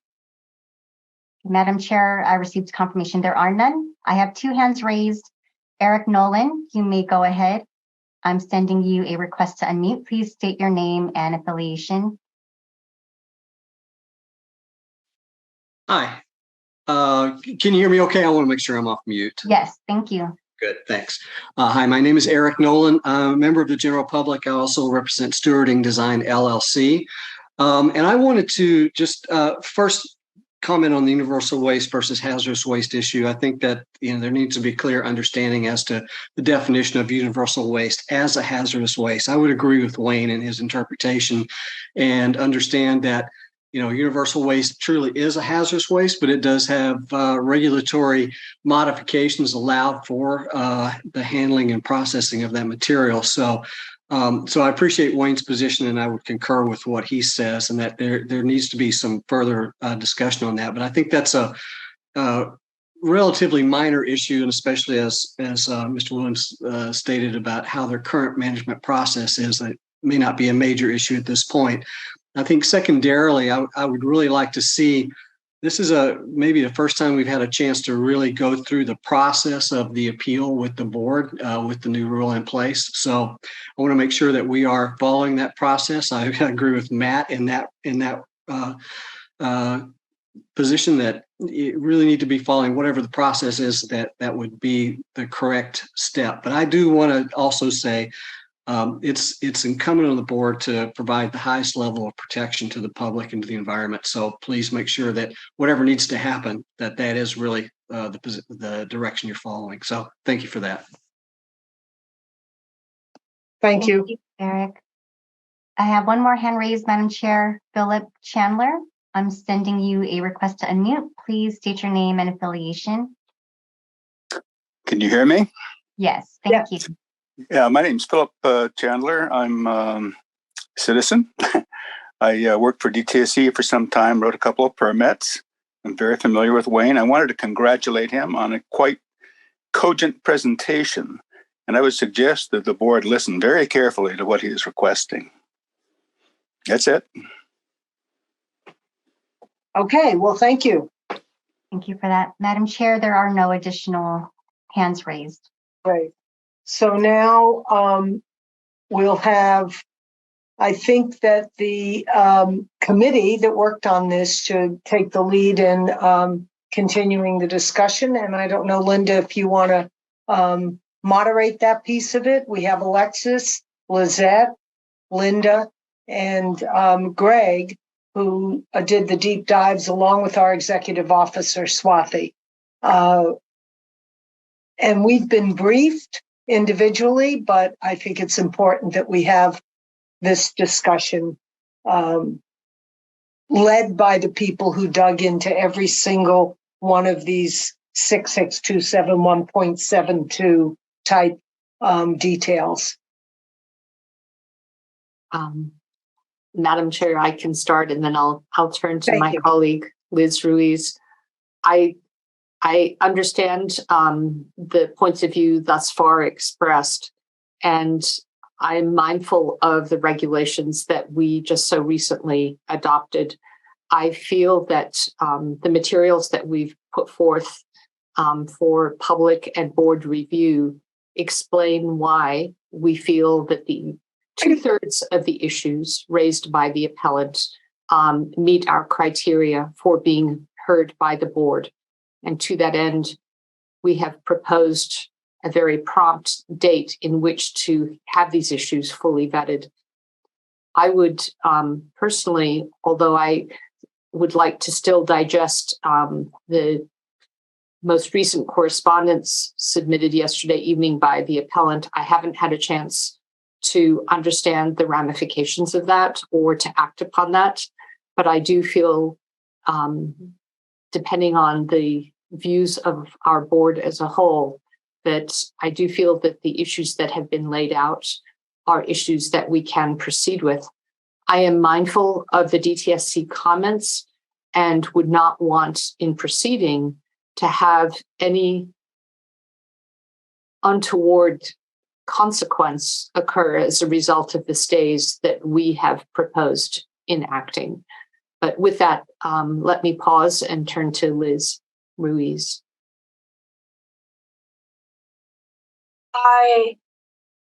I'm in the same boat as you. I feel like we owe, according to our new regulations, we do owe ourselves the opportunity to have these items in discussion. And the new letter that came to us recently does bring a lot for us to think about. I'd like to hear what our legal counsel and Linda have to say as far as the consequences go. If we do need to take a deeper dive, that might be another consideration to, I don't know, we would need a recess to really look into these things, or I guess pending what our legal counsel and Linda have to say. So can I just pop in here with a question? So this has been stayed for all these months while we went through the process of developing the permit appeals, right? The permit was issued, the lighting resources appealed it, followed our timeline, appealed it. This entire time it has been effectively stayed, correct? Now we're in a situation where the hearing will be in October, right? And there'll be some period of time post-October before we'd issue our final report on that or our final findings. So there's some additional period in which this permit or parts of it, if any changes were to be made, would have to wait, right? If we dismissed it, that forces compliance, correct?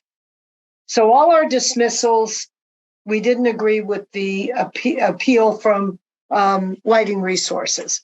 The accepted ones go into a stay period while everybody does their briefs. We look at the record, we have a meeting, we make a decision after we've gone in depth on it.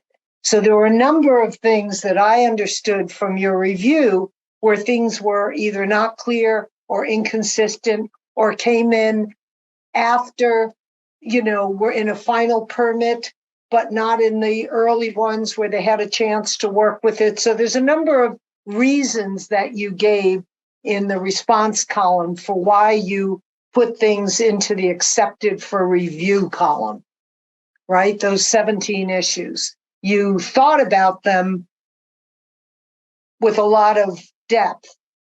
If anything you hear today makes you think differently about any one of them, right, then that's what we want to hear. But bearing in mind that you went through the documents to make these recommendations. So I just want to, do I have the frame right? The frame in which we're looking at this? Mm-hmm. Okay, no objection to my frame? Okay, great. Georgette.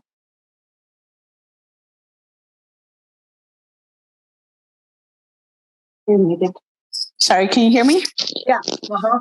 Yeah, no, actually, Chair Riso, my question was related more to process, which you just basically dived into, and I appreciate that. So I don't have any. I don't. Literally, that was going to be my question related to the latest latest comments that we received. How do we manage it? Is there a timeline? So I really appreciate you walking us through that.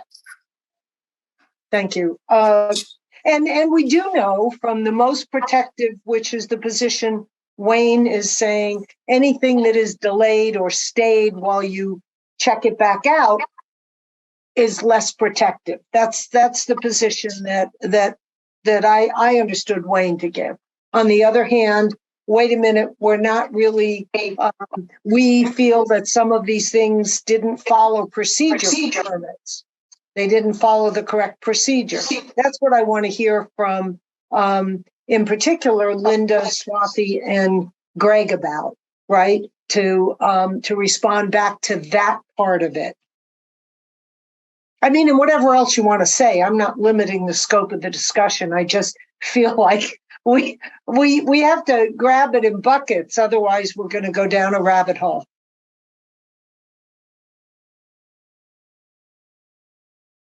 Linda, do you want to go first, and then Greg, Swati, somebody? Sushma has her hand raised. Oh, there's someone. Oh, Sushma, do you want to go? No, why don't you answer the question? I'll ask my question.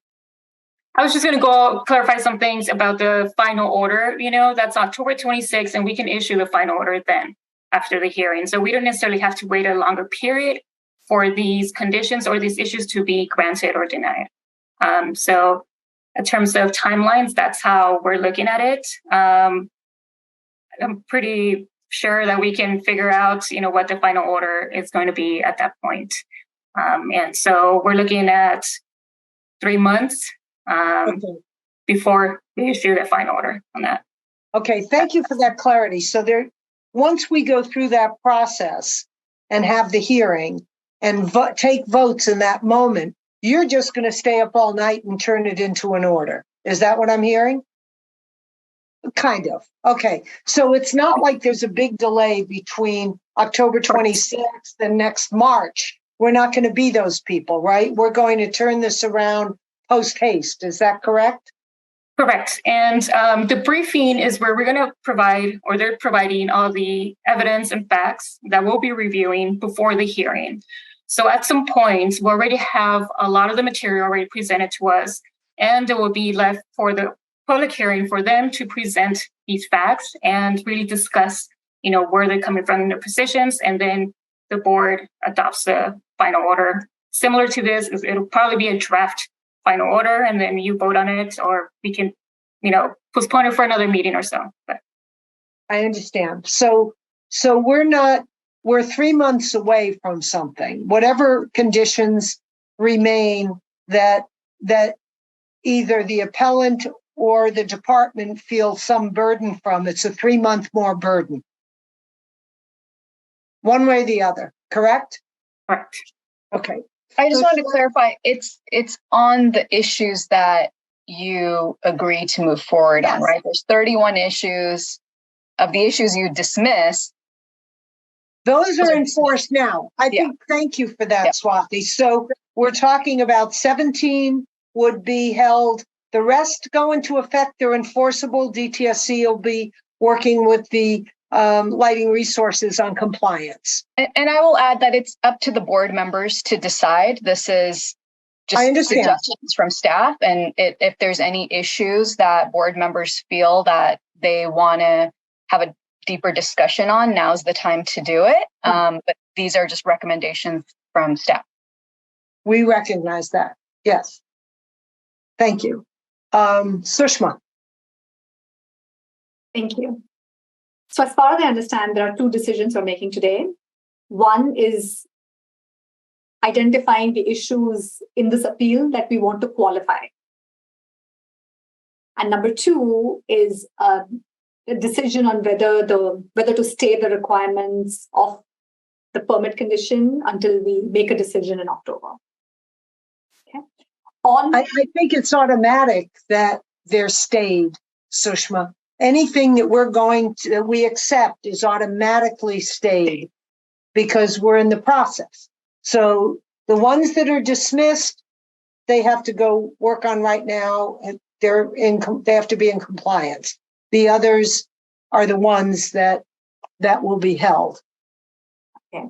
In that case, with the exception of the one that came in late yesterday, the rest of the issues, as recommended by the BES staff team, so Greg, Linda, Swati, I concur with the recommendations based on what I read. So it sounds like if that's the case for the rest of the board, then we're really only debating this last issue that Matt has raised about the hazardous waste classification for fluorescent tubes. And I think it's fair to say that up until Monday, Lighting Resources did not have Manat as representation. So it's the first that we heard this is literally got the letter yesterday. So timeliness in terms of the appellant could be questioned. There was plenty of time for any of these issues to be raised, for representation to come forth. That's part of it during our process. So, but it is here now. So we're going to be open to hearing it. But you're right. Unless there's any other issue within the 17 that you have question about, it's more complex. It's not just a simple matter of striking one of them to go along with what he's talking about. So it's a little more complex than that. But Lizette? Sorry, can I just make more? Sorry. Okay. Want to just sorry. On the second part, which is making a determination of this hazardous waste versus universal waste issue that Matt has raised, I'm thinking back to all the comments we've heard from community organizations about how there are laws on the books that are not being enforced, or permits in some cases that are not up to date, and we're trying to bring everything up to date to the most protective health standard. So in that spirit, based on what I've heard so far and what I've read, I'm leaning towards the most protective standard, which is not to stay any further. But again, open to hearing more information and say what that would be, to leave it as it is or to change it. I can't follow. It's so I'm not going to be able to use a legalese language that Wayne so well articulated. But as I understand it, the requirement is to make the permit modifications, meaning the fluorescent bulbs would be treated as hazardous waste because that is the most protective standard and not as universal waste. Is that which means dismissal, essentially. Greg, correct me, this would be a dismissal of the issue that came in yesterday. Yeah. Yesterday. Right. So let me speak to that. So what we have here is a permit that was issued that imposes new and higher standards on this facility. That decision has been stayed. So those new requirements and conditions have not yet taken effect. They've been operating still under their 2007 permit. And the decision that's made today, to the extent that the stay remains, means that continues to be the case. They continue to operate under a 2007 permit. That means that the public doesn't get the benefit of the conditions of the new permit, but that's because they've raised issues with those that need to be heard, and they've invoked our appeal process. So I hope that helps to clarify. And but it's not true for all issues. It's only true for the 17 issues that we would hear on appeal. The rest would go into effect. Okay, we've got hands up. I think Georgette, Lizette, and I think Alexis also had a real hand up. Yeah, no, actually, I wanted to echo Sushma in her comments and support that, but I'm hearing you, Greg. So I don't have any additional questions. Well, I do have the question that I have is in relation to Wayne's statement and how we reviewed the recommendation that is coming from staff and the committee. Did we look, and I'm just curious, did we look at the rationale from the TSC staff when they were giving these orders that now some of them are being challenged? Yes. Is that part of the analysis? Okay. The response to comments specifically, yes. Okay. Thank you for that.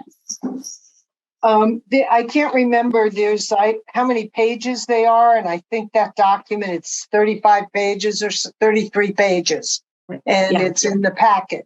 And there's actually every single appeal comment that was made by not by Manat, but by the staff at Lighting Resources, was responded to by DTSC. That's the deep dive that everybody did, along with the regulations that falls under, and and our regulations. So if our regulations require X, then these comments were held up to those things, to a series of standards. So is this the law? Was it in the original permit? Did they have an opportunity? All the questions that the team asked in arriving at their conclusions. So, yeah. Was that? I appreciate that. Yeah. So my question is whether or not there are other issues that we recommended for dismissal that do counter or don't jive with the universal waste as hazardous waste concern. Did we miss any, or will we run into problems because of the issues that are brought in? Can I jump in, Liz? I think that the question that Sushma raises and Georgette echoed applies to 4 issues that we have proposed to take up on appeal. And they all relate to the 2-part criterion of whether the policy is applicable to the permittee, and secondly, whether it's being uniformly applied to permittees. And therefore, that applies to issues 9, 11, 12, and 30. If we want to go a different way than we have proposed in the initial order, we do not have to take up those issues on appeal. We think back to the DTSC remarks earlier about how in DTSC's view, this does apply uniformly. It does apply to this permittee. It doesn't answer, in my mind, whether it's being uniformly applied, but we do have some room to consider this and discuss this.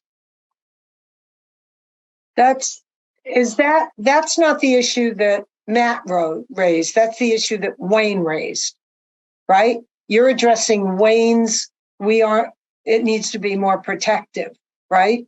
That's not Matt's issue. Okay, Georgette? No, once again, I was going to ask a bit clarity on that, so you got to it, Chair Reeser. You're both in. Sorry, we're mind melded, I guess. So am I correct that what you just raised, the 4 issues, 9, 11, 12, and 30, which are in your, table document, right? In the accepted for review, the departments might say, well, you're staying something and you're not implementing the most protective quickly enough. So for the accepted ones is what DTSC is saying, we put something more protective.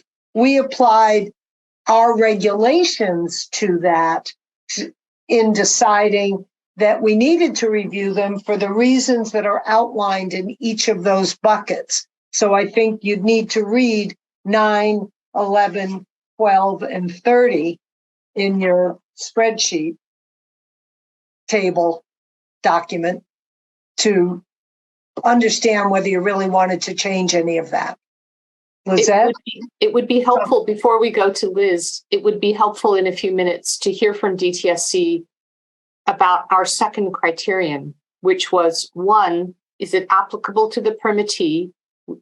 DTSC has said it is, but secondly, is it being inconsistently applied? And it would be helpful at some point today to hear about whether it's being consistently applied, and that would affect my personal view about whether we accept or do not accept these 4 issues. Now to Liz. That was my question, the consistency in application. Whether or not us accepting to review some of these versus not others. brings about or kind of binds us to stick to the original denial of review. I'm wondering if it's possible for DTSC to weigh in at this point. It may not be possible to have an answer for us today. Madam Chair, may I chime in real quick? I just wanted to share a comment from Phil through the Q&A.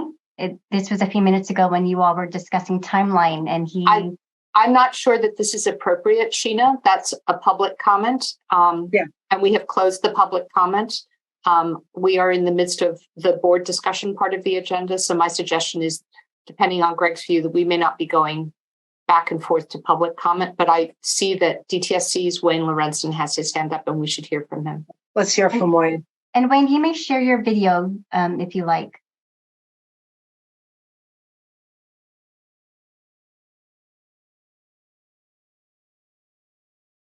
You may go ahead, Wayne. Thank you. Thank you so much. So the question was, is it consistently applied? We don't know what the allegation is for the other businesses. We've heard that there's an allegation that we have been inconsistent. We're happy to look at that. But the main point of it is that this isn't a policy from DTSC. It is not a policy. It's a requirement established in law. We are required to do it. If there is another facility that we have not applied this to, it would then apply to them. We would fix that. But I don't know what the allegation is. I don't know which facility is being talked about or which permit condition. It's unclear to us.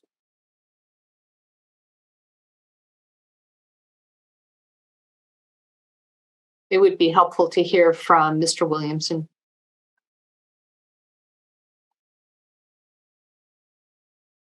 Yeah, it felt like an accusation to me, in reading it, without clarity or detail or examples. Am I correct? It's not consistently applied was a general comment within the appeal. I don't remember any details of where that's not being applied. Do you all have recall of that? I don't believe it's in the record, Madam Chair, but it would be helpful to hear from Mr. Williamson. Matt's hands up. Are you answering that question, Mr. Williamson?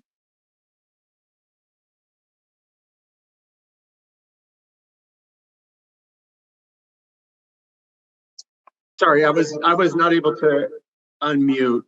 Okay. So Wayne's comment in this entire discussion is taking me back to the original point. As Wayne said, the record isn't developed. They don't know. We haven't submitted briefing to the board yet. That is in the future. That is the step at which we are required to support our position with evidence. So I'm really troubled by the fact that we are talking about protective, whether something is protective or not. You're taking DTSC's position at face value. Well, Lighting Resources hasn't had the opportunity to present any evidence to the contrary yet. So I feel like we're getting way ahead of the process of what the rules are requiring here. And that these are discussions that should be happening in response to the actual briefing that gets submitted where we cite to evidence, right? So as I said, we don't foresee any changes in our operations as a result of these additional conditions that are being imposed in DTSC. So the actual condition at the facility is not going to be different as far as protectiveness of the environment, whether or not this stay goes into place. But there's no portion of the rules. And in fact, I submitted a letter to the subcommittee that developed the rules asking for stays to be lifted in situations where a change increased the environmental protection of a facility's operations, and that change was declined. It did not make it into the rules. Instead, this just blanket stay went in for any issue that met the minimum standing requirements for an issue before the board. So I think it's very unfair to lighting resources to be evaluating the environmental protectiveness of a change when there is no notice given to lighting resources that that was the standard that the board was going to be applying. In all due respect to the board members, I think you guys are making up rules as you're going along, which is really problematic for my client, the folks that will come up before you. Okay. So I understand. We're trying to respond to your day before the hearing letter. Okay. And so Chair, let's I would be happy. I would be happy, and my client has authorized. I will accept the initial order as drafted by staff. We do not need that additional condition included in the stay. So we would be happy to just accept what staff put into the draft initial order to just end this conversation, because I did not want this to turn into a lengthy discussion. So to the extent that's helpful. Okay, thank you, Matt. Got it. So Linda and Greg, I'd like to hear from the two of you now. Yeah, I wanted to just kind of reiterate here that we have a very specific purpose for today's meeting, and that is to establish the basic parameters of what this appeal is going to be like. It's clear that Lighting Resources has invoked their appeal rights. We're going to hear their appeal, and we're merely trying to decide the scope of those issues. The point today is not to decide the merits of those issues. And I think I've heard a lot of comments that are really sort of begging for the merits of the questions, and that's really not the purpose today. We need to have briefing. We need to have time to explore that. So, we did work quite a bit on shaping this order based on the petition that was submitted.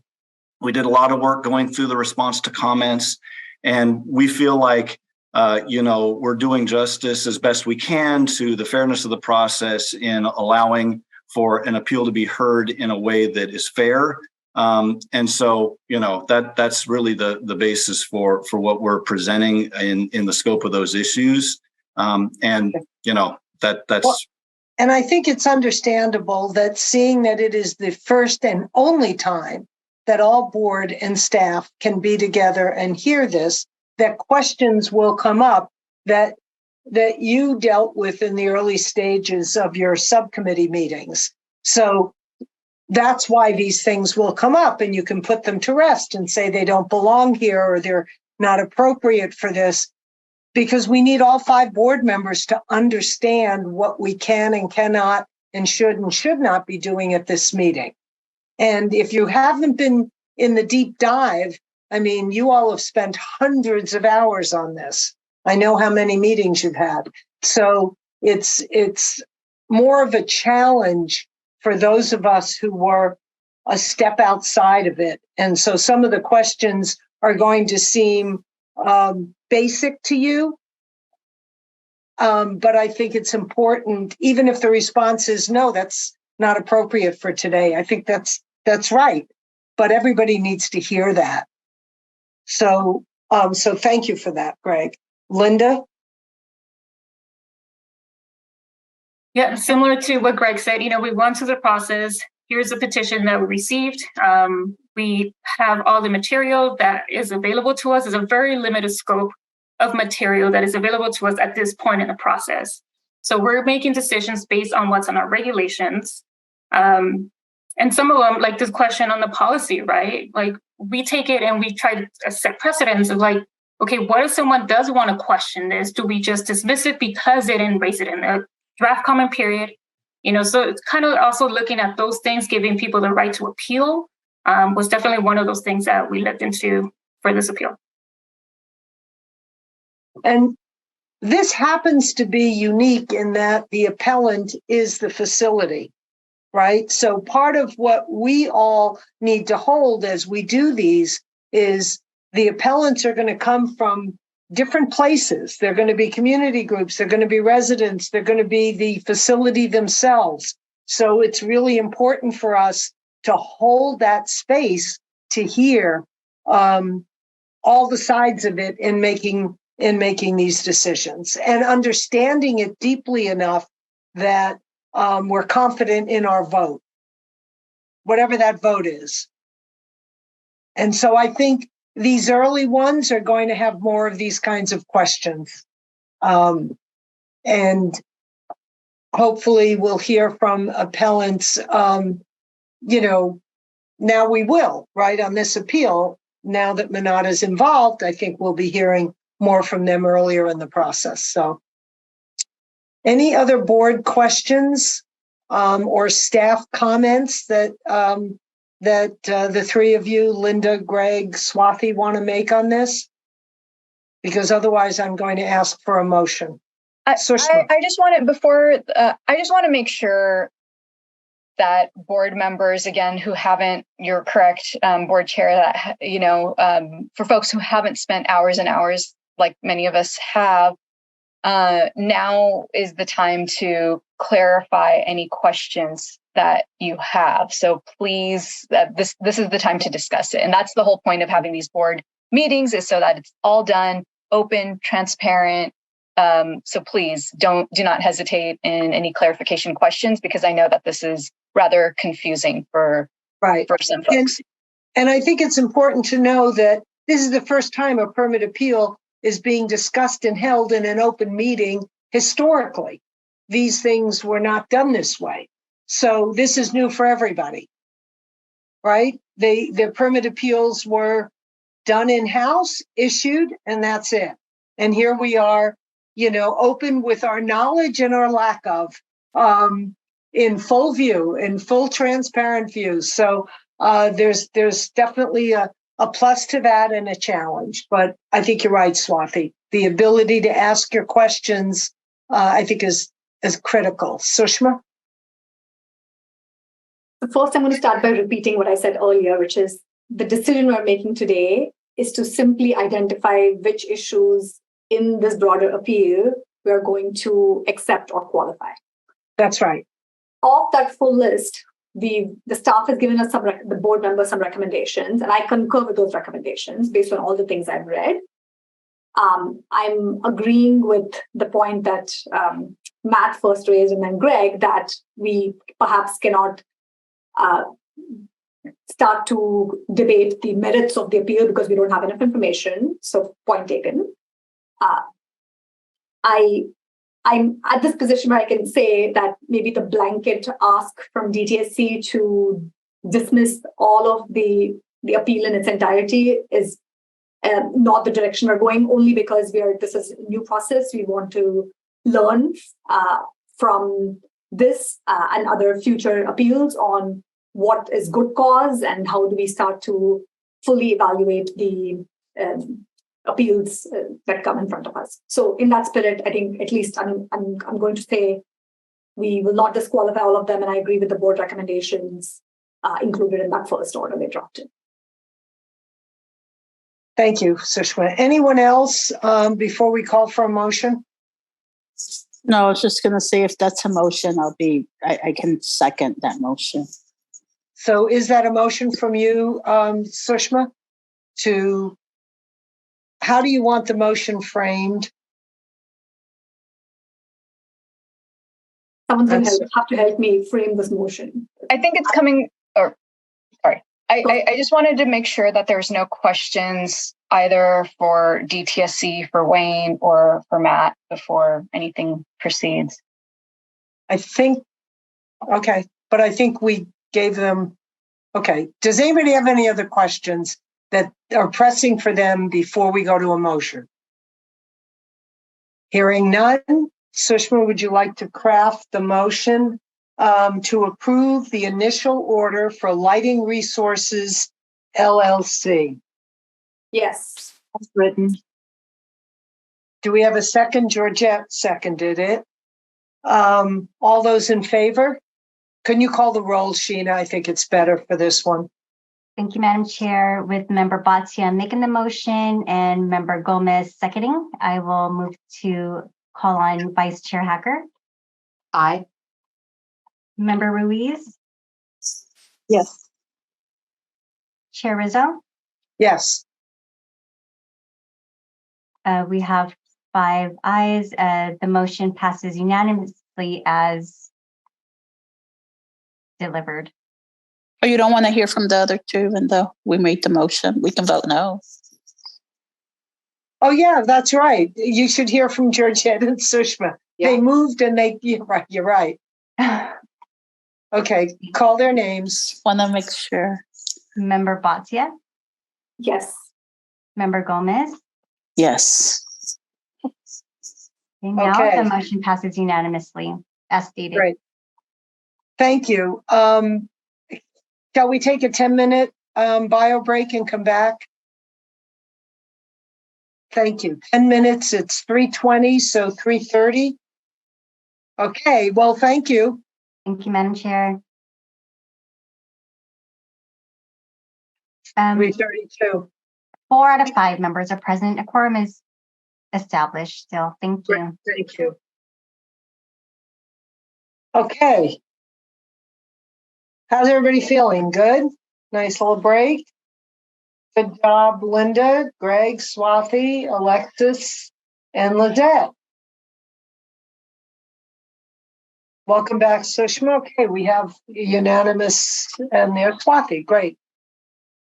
So we're now moving into item number 5 on the agenda. And I will now turn it over to Member Gomez. Pardon? Somebody said something. Anyway, for review of the Environmental Justice Advisory Council framework, which is currently open for public comment. For everyone who's on the call to know, the public comment period will end on July 21st. You may comment at today's board meeting verbally or in the chat, and we will ensure that all comments heard today verbally or in the chat are reported back to the EJAC group so that all comments are collected. There's a place on our website and the DTSC website for public comments on the framework. We'll ensure that everything that happens today gets to that site as well. So, Georgette.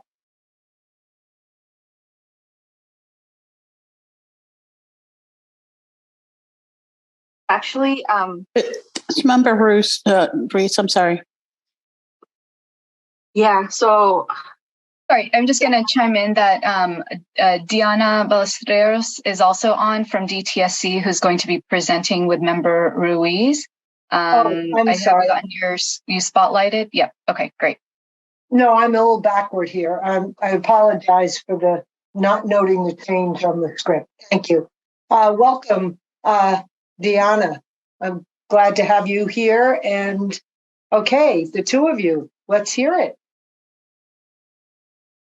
Yeah, no, thank you. And I will hand it off to, again, my name is Diana Vasquez Ballesteros, Pledge Director for the Department of Toxic Substance Control. I'm here presenting a little bit of the background of the Environmental Justice Advisory Council framework, along with Lizette Ruiz, who's also going to be presenting with me a little bit of the gathering and developing of the framework and really the next steps. Just to provide a little background of why we're here and having a discussion on the Environmental Justice Advisory Council framework, we for short is EJAC. For the folks who are not aware of the acronym specifically, but really this came out of the reform discussions that were passed in 2021, specifically when reform was signed through the bill, the Senate Bill 158 on July 12th. And it provided the ability for the department to actually form an advisory council that's formed to represent communities across California impacted by the Department of Toxic Substance Control programs and activities, and to provide environmental justice advice, consultation, recommendations to the director of the department, but also the board. And this is really something that for us, we were able to get authority to form this council. And then really in the last year or so, we've been working with different partners to really develop the framework that was going to provide the guidance on how this council was going to be operating. In addition to that, a lot of the development, like I mentioned, happened in the summer and fall of last year. And this year, we were able to work on developing the mechanism to actually provide the members of this board, once they're selected, to actually be compensated through a per diem, and also to provide travel expense. We knew through the reform discussions, it was really critical to actually provide the necessary support for this council to operate effectively, in addition to providing funding for a per diem and also travel expenses. There's also an allocation of 2 full-time staff for individuals to support, specifically that are currently hired through the department, for them to actually assist with the development and formation of the council, but also assist the council with any needs that they might identify in working with the department and also the board. And the funding mechanism was specifically allocated up to $2 million with ability to starting on July 1st of 2023, which is this year, and really until the end of the fiscal year 24-25. And really, I think that gives you a little bit more of background of why the department really, it has ability to form this council, and to provide additional a little bit of information on why the form lives under the department and not under the board is when the passage of the bill was conducted, the department, this authority lives under the department's authority, because at the time the board wasn't fully established. And as you all can remember, the board was fully functioning with all the 5 board members, specifically in the year 2022, in I think the month of March. So right now, this board and this body is currently living under the department, but how the framework is developed, it serves both the department and the board as an advisory council, just to provide a little bit of background on that end. With that, I'll hand it off to Lizette. Thank you, Dina. So just to go through the framework, it's as Chair Rizzo mentioned earlier, it's available through our website as well as through the DTSC, and I believe Sheena just recently shared it.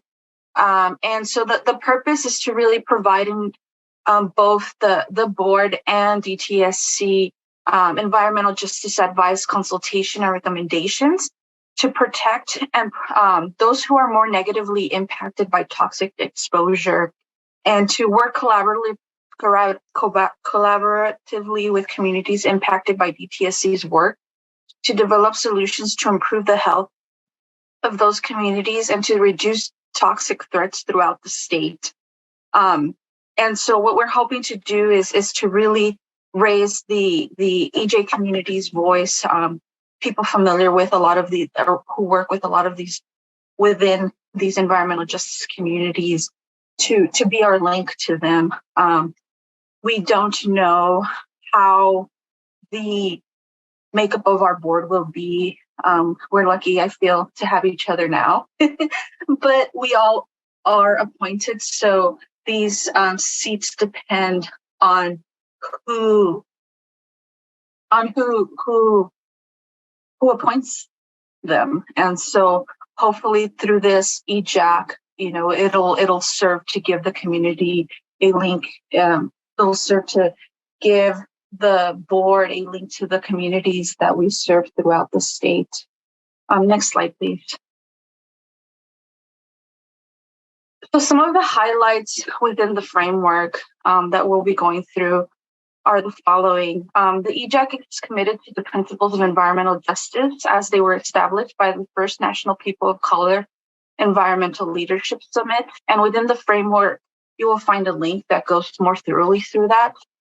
And it will focus on a community-based approach with measurable goals and outcomes as it conducts and facilitates meetings with members of the public, as it conducts workshops, public stakeholder meetings, trainings, presentations, work group meetings, and outreach needed to engage the public on environmental justice matters related to DTSC programs and services.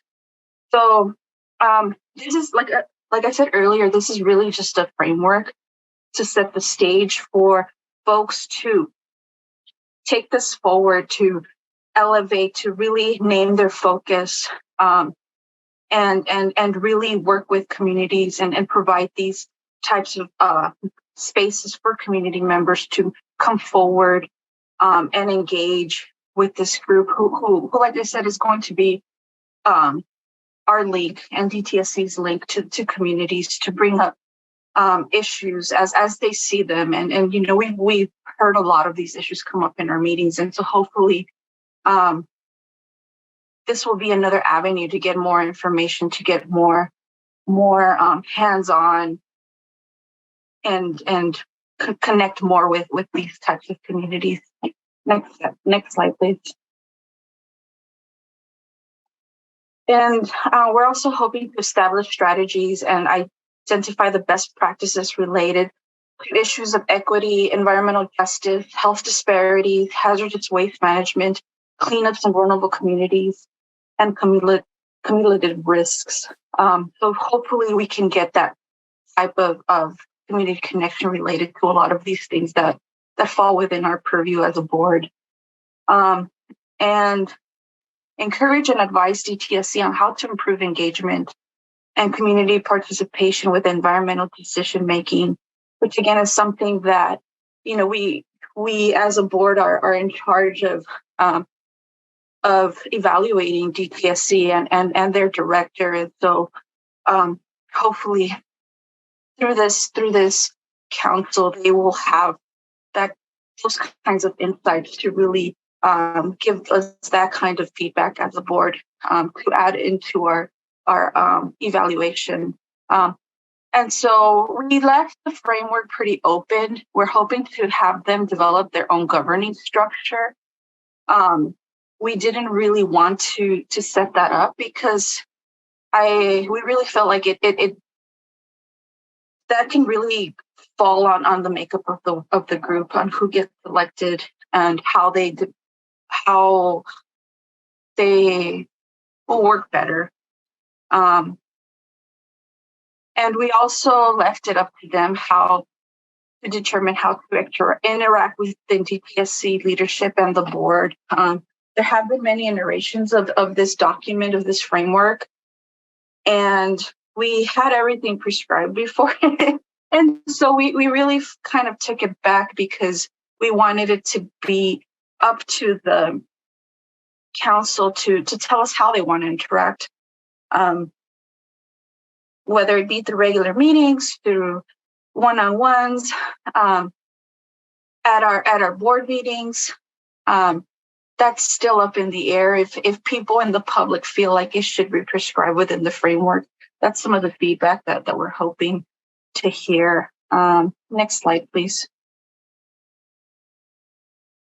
So the membership, we have it stated to at least have 5 members, and who should represent vulnerable communities around the state impacted by DTSC's programs and activities, that they be residents and or work in vulnerable communities within the state, and have at least 1 member who should represent a tribal community within California.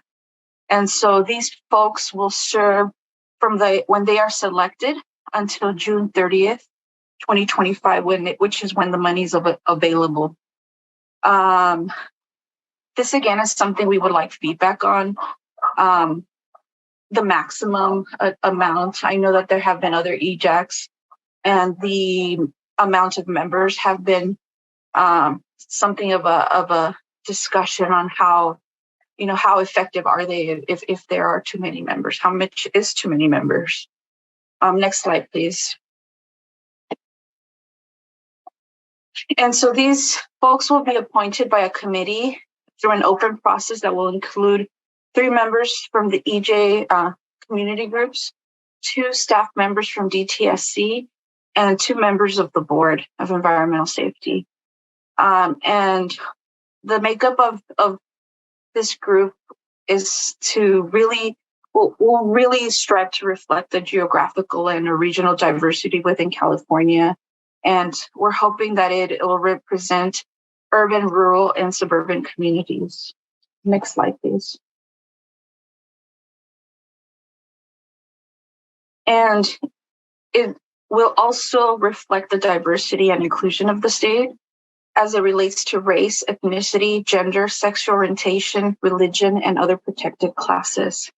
And it should include, but not be limited to, frontline residents, EJ community residents, young people within ages 15 to 25 from EJ communities, residents, representatives for those residents, experts from impacted communities, and folks familiar with hazardous material and have an environmental justice interest. Next slide, please. So as I mentioned, this framework is up on our website, on DTSC websites. I believe the links are in the chat. The comment period is slotted to end on July 21st. You can email your comments to ejacinfo@dtsc.ca.gov. Next slide, please. And we've also been having one-on-one meetings. We've met with a few community groups regarding the EJAC framework. We've gotten some really good feedback. If you want to meet with us, please let us know. We have until the comment period ends. You could also contact us to set up a one-on-one meeting within our email, besinfo@bes.dtsc.ca. Next slide.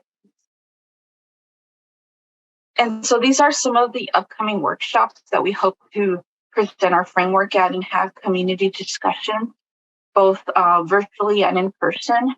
June 29th in the Central Valley, Fresno, July 11th at Berkeley and Richmond, the day before our next board meeting, and on July 18th within the LA area. The next steps are to really provide an ongoing agenda item for the EJAC at our board meetings. That's something that we had discussed and how we have been talking about previously regarding the EJAC, is to have that kind of space for EJAC members to present and bring to us the community's concerns or other concerns that come up within their meetings. And that's pretty much it. I'll turn it over to you, board member or member Rizzo. I don't know if Georgette, if you had anything to add. Yeah, Georgette, do you have anything to add to this? No, I would say you can open it up for public comment if there's any, or comments from board members. Great, thank you. Any other board members with questions? I have a few, but I want to see if we have Sushma. Metrics, right? No, it's coming. Okay, so a couple of comments and then questions. One is I really like the stipend. I think rewarding people for their time. We've previously spoken about it, so I'm glad this framework includes that. My second comment / question is if we can make it clear that the seat on the EJAC is tied to the organization and not the person.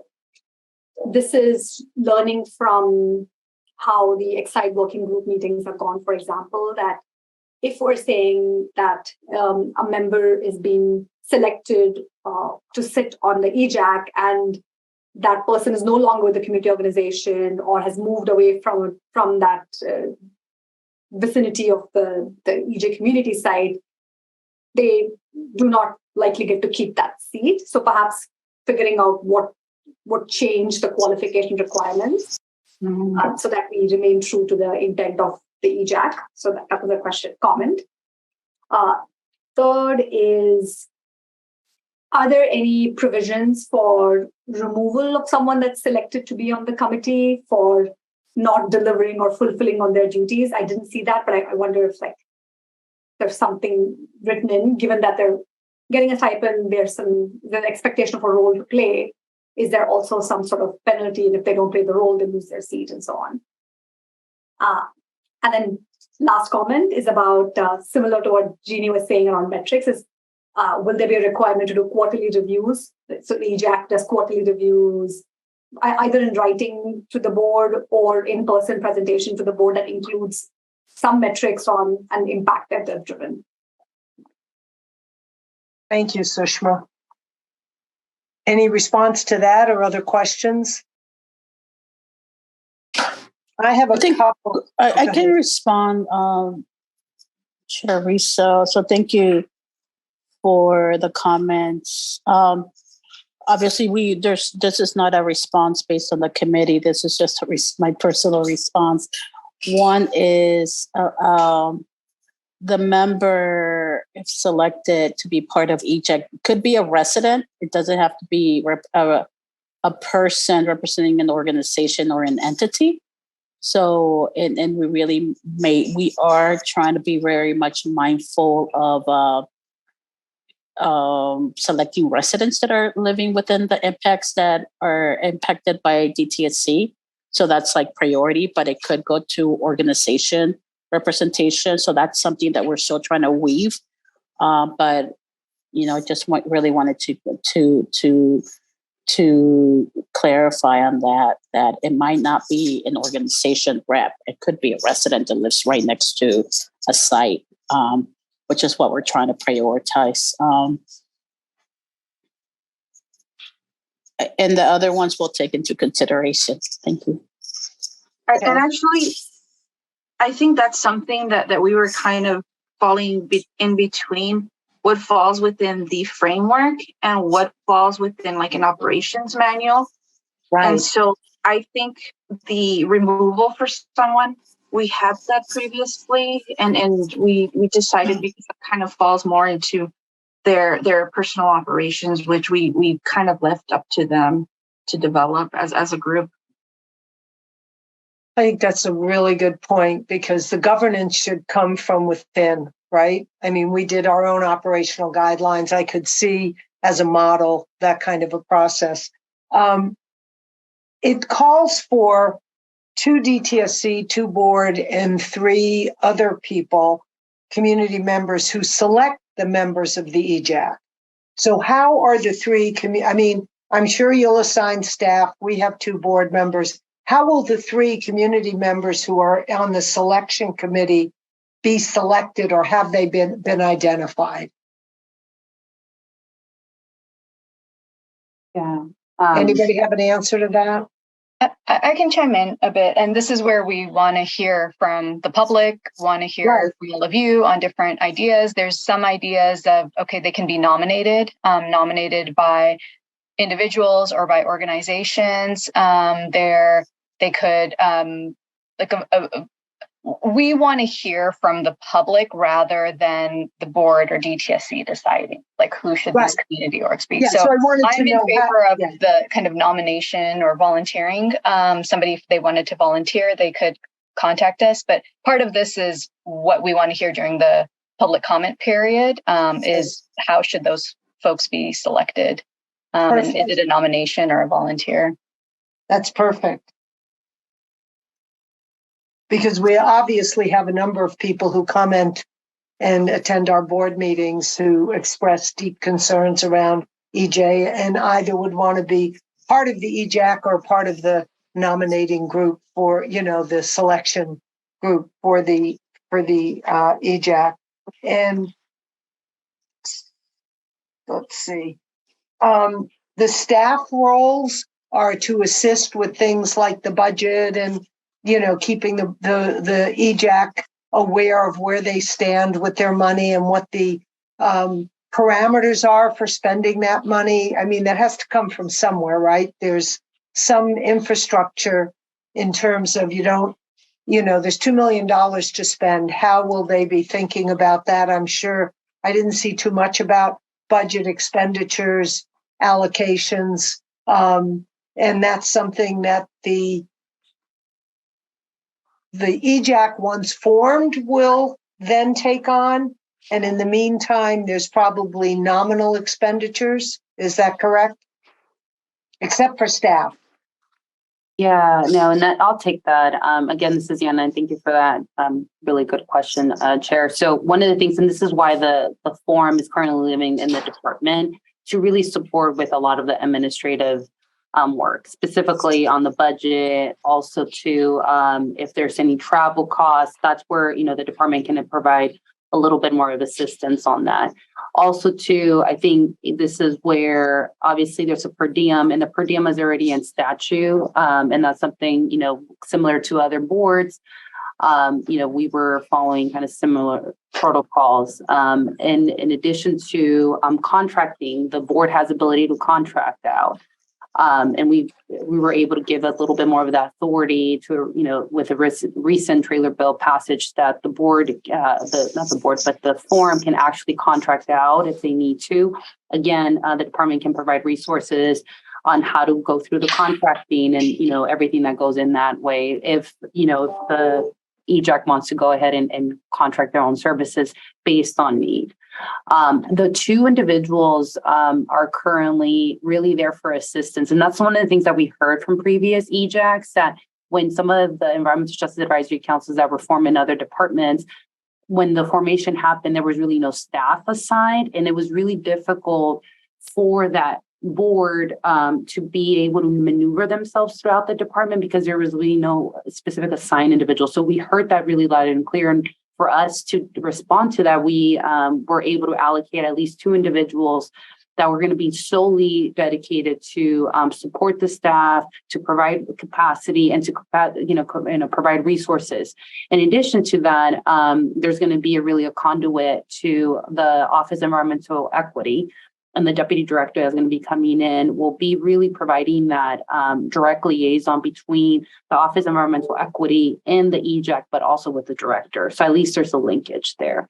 And, I think to your point, there's going to be a lot of things that we're going to be learning, given this is the first time that the department has ever had an Environmental Justice Advisory Council along with the board, and really thinking about the structure of where it should live, how do we support it, and how do we support its success, but also to Lizette's point, is how do we provide the board, not the board, but the EJAC with its own authority of how they want to govern themselves. And that's going to be through conversations that's going to be had with the director and also with, the chair, yourself, of really bringing in these two entities to work with the EJAC. Obviously, that's further discussions, but really this is going to be more the blueprint of how we're going to be operating under that umbrella. So hopefully that's perfect. And I'm sure part of what you started to address that I think will be useful, we know this as a new board, all the onboarding we needed just to know how to get in and out of the building or how to do a contract, all those issues, having staff pre-assigned to this and resources within the department and from the board to smooth that path, because you could spend a year just learning how to get your badge or something, So I think it's going to be very important that the infrastructure that the EJAC needs, not an imposing a structure, but a supportive onboarding process, and even thinking as we're going along, what will the members need to know? When will they need to know it? And setting those briefings up, right? In advance, like identifying and hearing from the first selected three who will be part of the selection process. What is it that people need to know and understand? They might want, the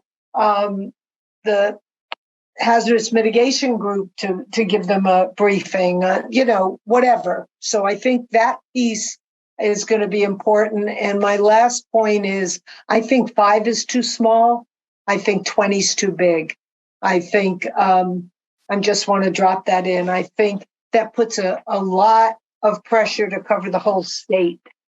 We've heard 10 venues just on this call today. So I think to cover the categories that you want and the geography, I think it'll be more than 5, but yeah, and that's why we made that's a minimum. Right, exactly. Yeah. Yeah, no, and Swati, feel free to add. I think to just answer And this is, I think board member Bathi provided a really good example of the feedback that we will love from for the framework to just be enhanced. One of the things that, this is the public comment period, really trying to see how we can enhance the framework. What are the things that we're missing? Before we went out and finalized the framework and started looking for members to really see what are the other things that we're missing as a department that should be included in the framework for individuals to even apply to be a member. And I think really looking at, are we looking for an individual? Is the individual has to be associated with an organization? And, these are really good questions because people are going to self-select or not select themselves to be a part of this. And I think we wanted to make it really inclusive.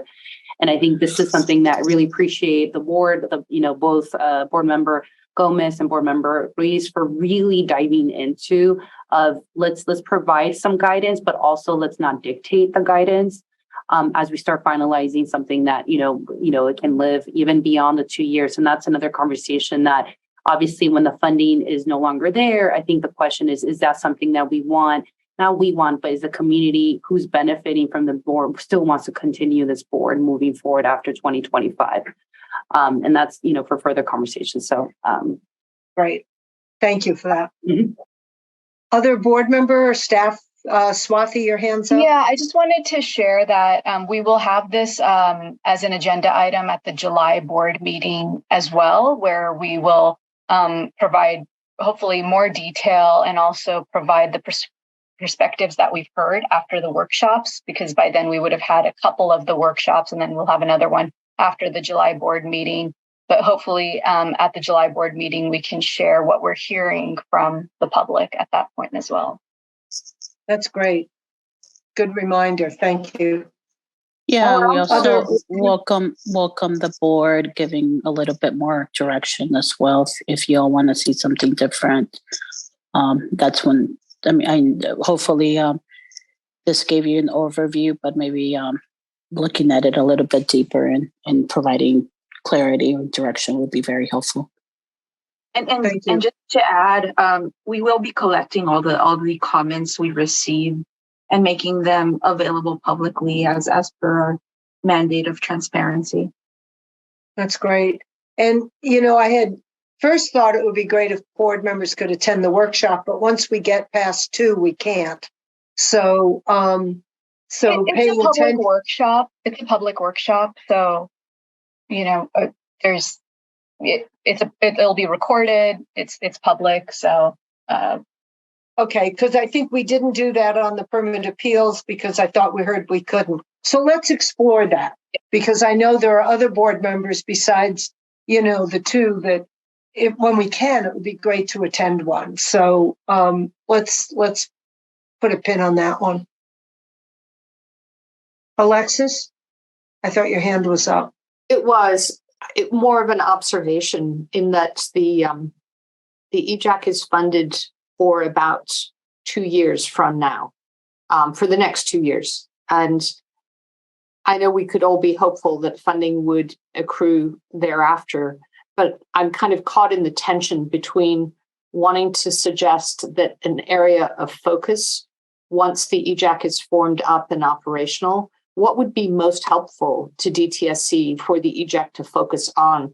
Because when we look at the framework posted, it's a very broad area in which someone could, or the council could offer recommendations.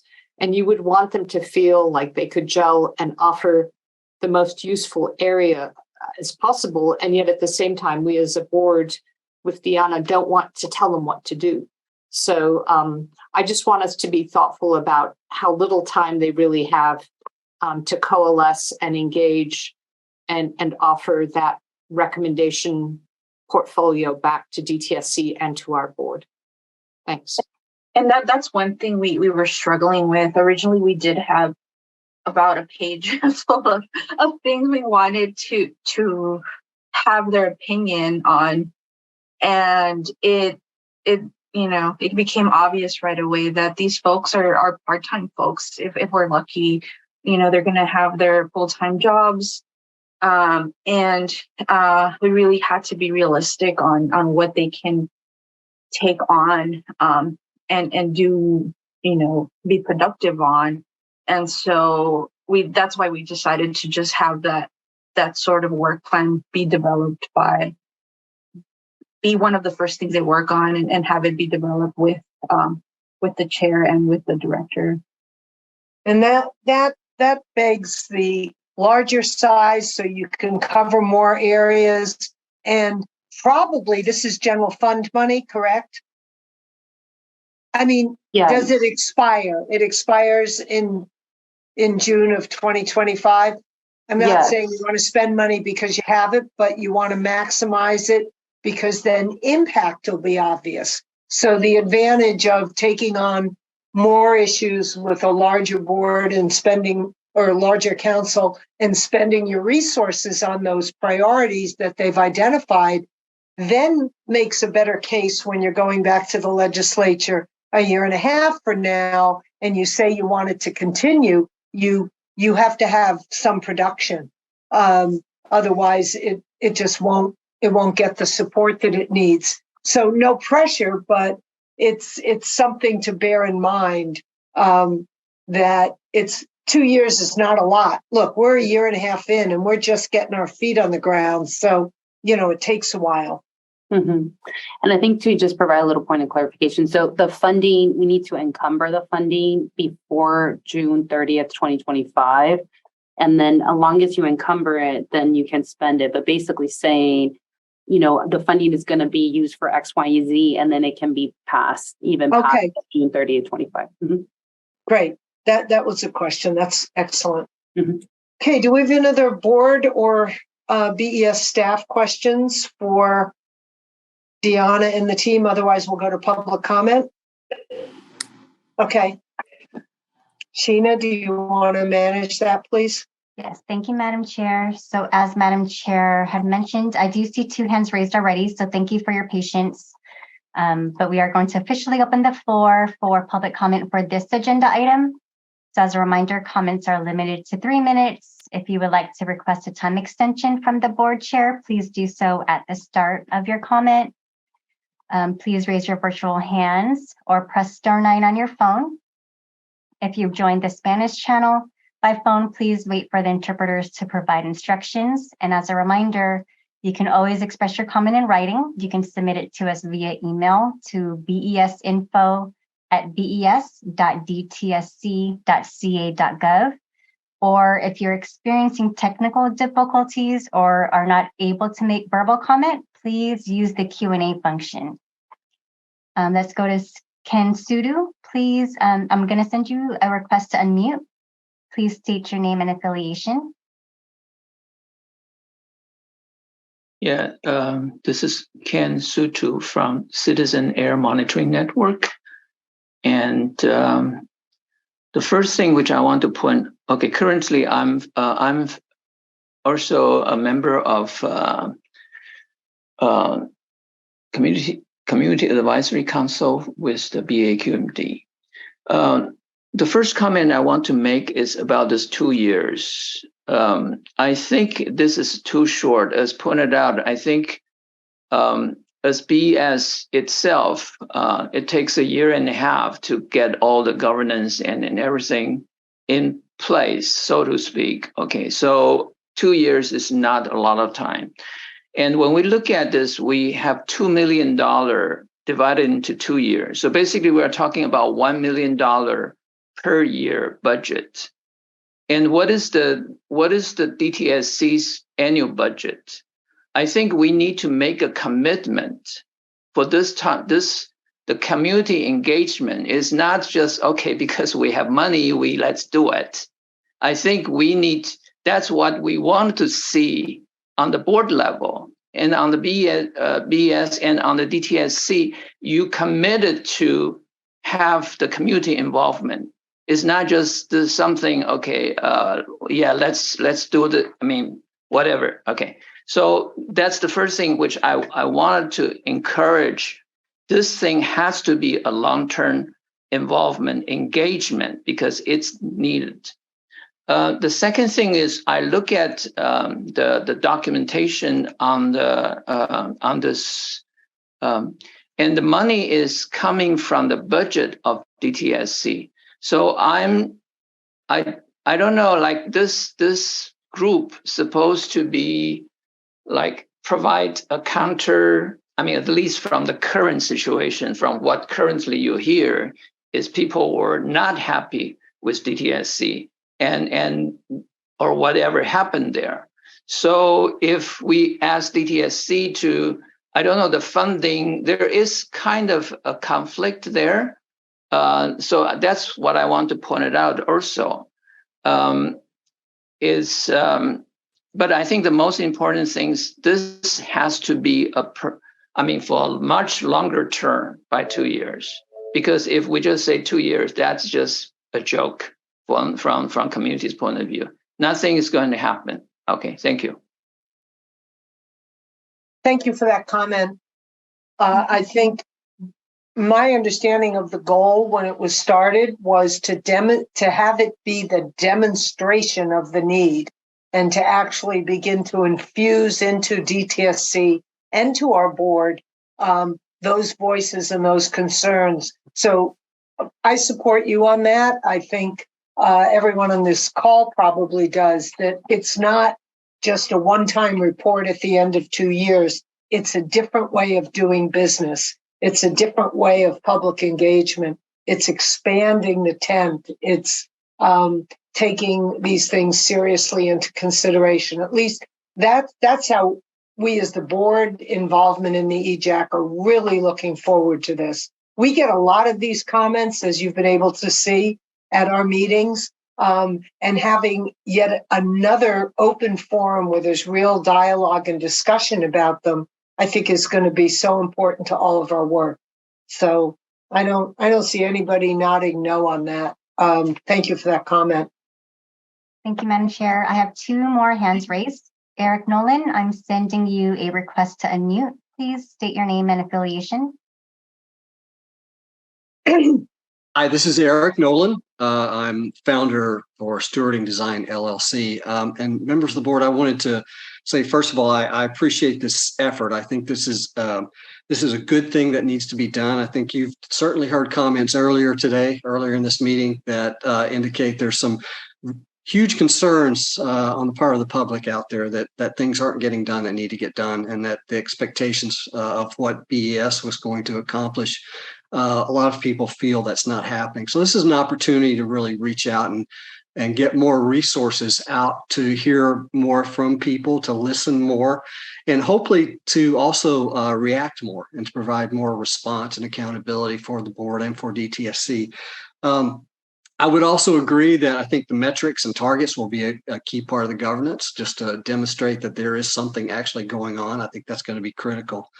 But I do want to say I am a little concerned. And I also want to echo what Ken said. I think 2 years is too short. So hopefully we'll be looking at a longer time frame than that. But I also have a bit of a concern about the potential siloing that I'm seeing here, that the EJAC is going to be part of DTSC. And I understand there are other EJAC type organizations out among other groups within the environmental departments. And I just think that I would prefer to actually see a more independent environmental justice committee that has more oversight among a variety of environmental issues that are out there. But if we don't have that, I would like to at least make sure that this group is communicating very closely with DPR, CalGEM, with CARB, any of the other environmental groups, because the environmental justice issues affecting our communities are so global, they're so cumulative. It goes beyond just hazardous waste issues, and it's air quality issues, it's methane, it's petroleum, it's naturally occurring radioactive materials. It's all sorts of things that are out there that are impacting the health of our communities and the health of our environment. And I think it's important that we get a more broad scope look at this, and we communicate clearly, so that we're actually, if we are going to have separate committees, that at least there's some centralized point where they can draw together to address issues for the communities that they're facing. Thank you. Appreciate the time. Thank you for that, Eric. Okay. Thank you. One more hand raised, Madam Chair, and then I'm going to check in with the Spanish line. I'm sorry, 2 hands raised. Ingrid Rostrom, you may go ahead. I'm sending you a request to unmute. You may please state your name and affiliation. Hi, Ingrid Brostrom with the UC Merced Community Labor Center. I do want to echo the concerns about the 2025 expiration, and I would urge the removal of the reference to that. Obviously, I think we need to have continued appropriation for the EJAC, and wouldn't want to have any limiting language in the guidelines that would prevent that, or that would inadvertently require everyone to step down, after, a year or two of serving and have brand new people all brought in. So I would encourage you to remove the language about 2025. And that obviously is a budget issue and should be addressed as part of the annual budget request. And obviously I would urge that this funding mechanism continue beyond 2025. Secondly, I do appreciate the flexibility and space given to the EJAC, rather than, being really directive in terms of what the EJAC must look at. I appreciate the flexibility in terms of governance and operations, but also in how it wants to operate and provide the guidance and accountability that it was meant to, both with the board and with DTSC. Which does bring me to the third point, which is, really looking at the guidelines with the lens and the intent of accountability. The language is very permissive in terms of allowing EJAC to do a number of things and to operate in a number of ways. But what is less clear to me in reading the guidelines is that its role is not only to provide resources and information to the BES and DTSC, but also to provide accountability. And so I would really, I think you can maybe include more language about that role, and making that explicit, that this is also one of the accountability tools in the DTSC reform package, as well as, even providing space for the EJAC to potentially, or hopefully, to provide input into the performance metrics, into tracking those performance metrics over time from a community perspective, and also providing input in the annual report. So there's already mechanisms that are built in to the board of environmental safety that the EJAC could provide really important information and tracking over time on how DTSC is doing on these community initiatives and on addressing specific community concerns. So just would like to see a little bit more of that in the guidelines. Thank you. Thank you, Ingrid. Really useful. Thank you. Thank you. And Madam Chair, I have two more hands raised. Carolyn, I'm sending you a request to unmute. Please state your name and affiliation. Thank you. My name is Carolyn Graves. I live in Richmond, and I've been involved in the Richmond Southeast Shoreline Area Community Advisory Group for the past 20 plus years. And some of the concerns Ingrid raised, I also have. As being a member of a CAG for that long a period of time, we were treated solely as an advisory group, and in particular, in the first 15 years where key decisions were being made, it was stressed to us we were an advisory group, and much of our advice was ignored. It's gotten a little better in the past few years, but only at a certain level. The project manager has been, in particular, was replaced and is much better now. But I just want to point out, how is this EJAC? I think it's very important that the accountability issue be there, that advice is very different from accountability, and that's just my main concern. I think I'll leave it there. Thank you so much. Thank you. Can I just ask a question to the point that Carolyn just built up? Is there built into the framework, and I'm sorry I'm not remembering, some kind of report out, some kind of way that it will communicate with the legislature or with the leadership of DTSC and the board? Like, how does it do that? Or is that part of what the group will construct in its governance process? The Chair Risa, this is Member Gomez.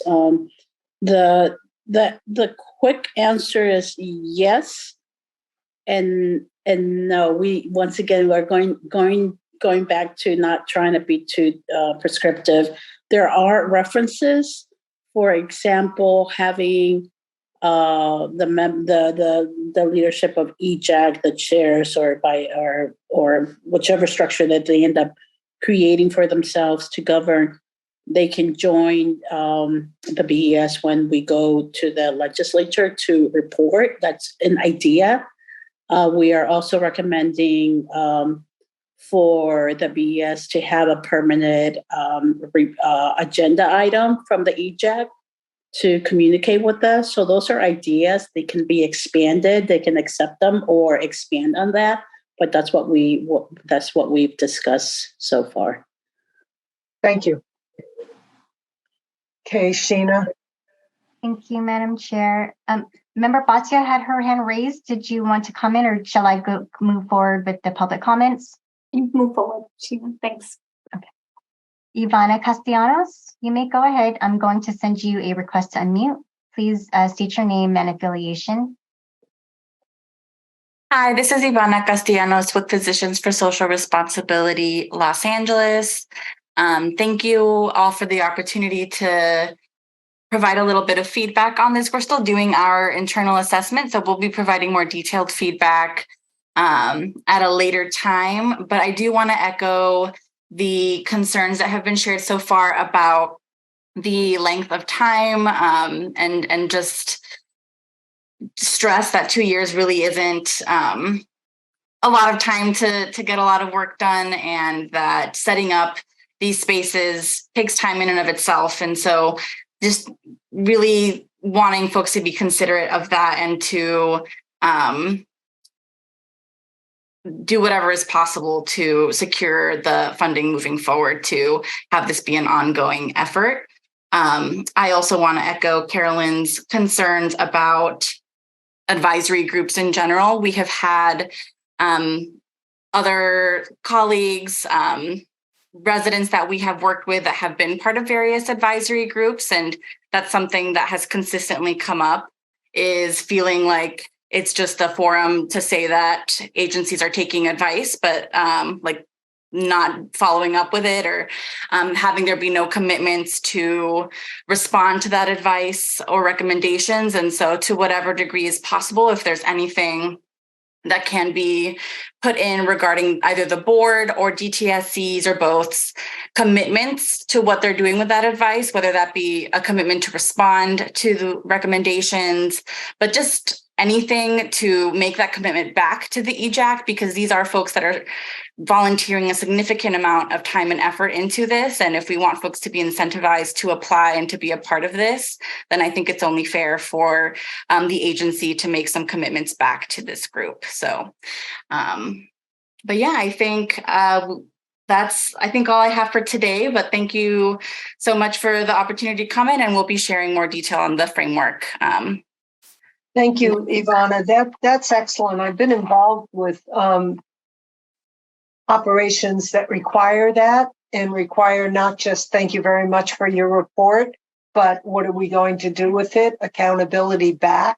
So I think that's something that whether the EJAC recommends it to us or we as a board say, what will we do, and generate a protocol, our own operation for how we respond back to EJAC recommendations. So I think we can do that. And I would hope DTSC would have something similar to that. But I like that idea a lot. Thank you. Sushma? I'm happy to do public comment and then ask my question since we're in the middle of public comment. Your call. Yeah, oh, I don't, Sheena, do we have any more public comment? Yes, I have another hand that raised, and then I need to check in with the Spanish line. Great, because we're about 10 minutes from needing to wrap this section in order to be done by our time limit of 5 o'clock. Right, so I'll move on to the last hand raised. Angela, I'm sending you a request to unmute. Please state your name and affiliation. Hi, I'm Angela Johnson Mazzaros from Earth Justice, and I'm just wondering on a process question. So as the EJAC forms itself and writes its own parameters and issues and the like, is there a mechanism that they have to go through to get approval, or is there a way that the agency, either the department, staff, or the BES can approve or disapprove various different things that the EJAC members have put forward to govern their actions?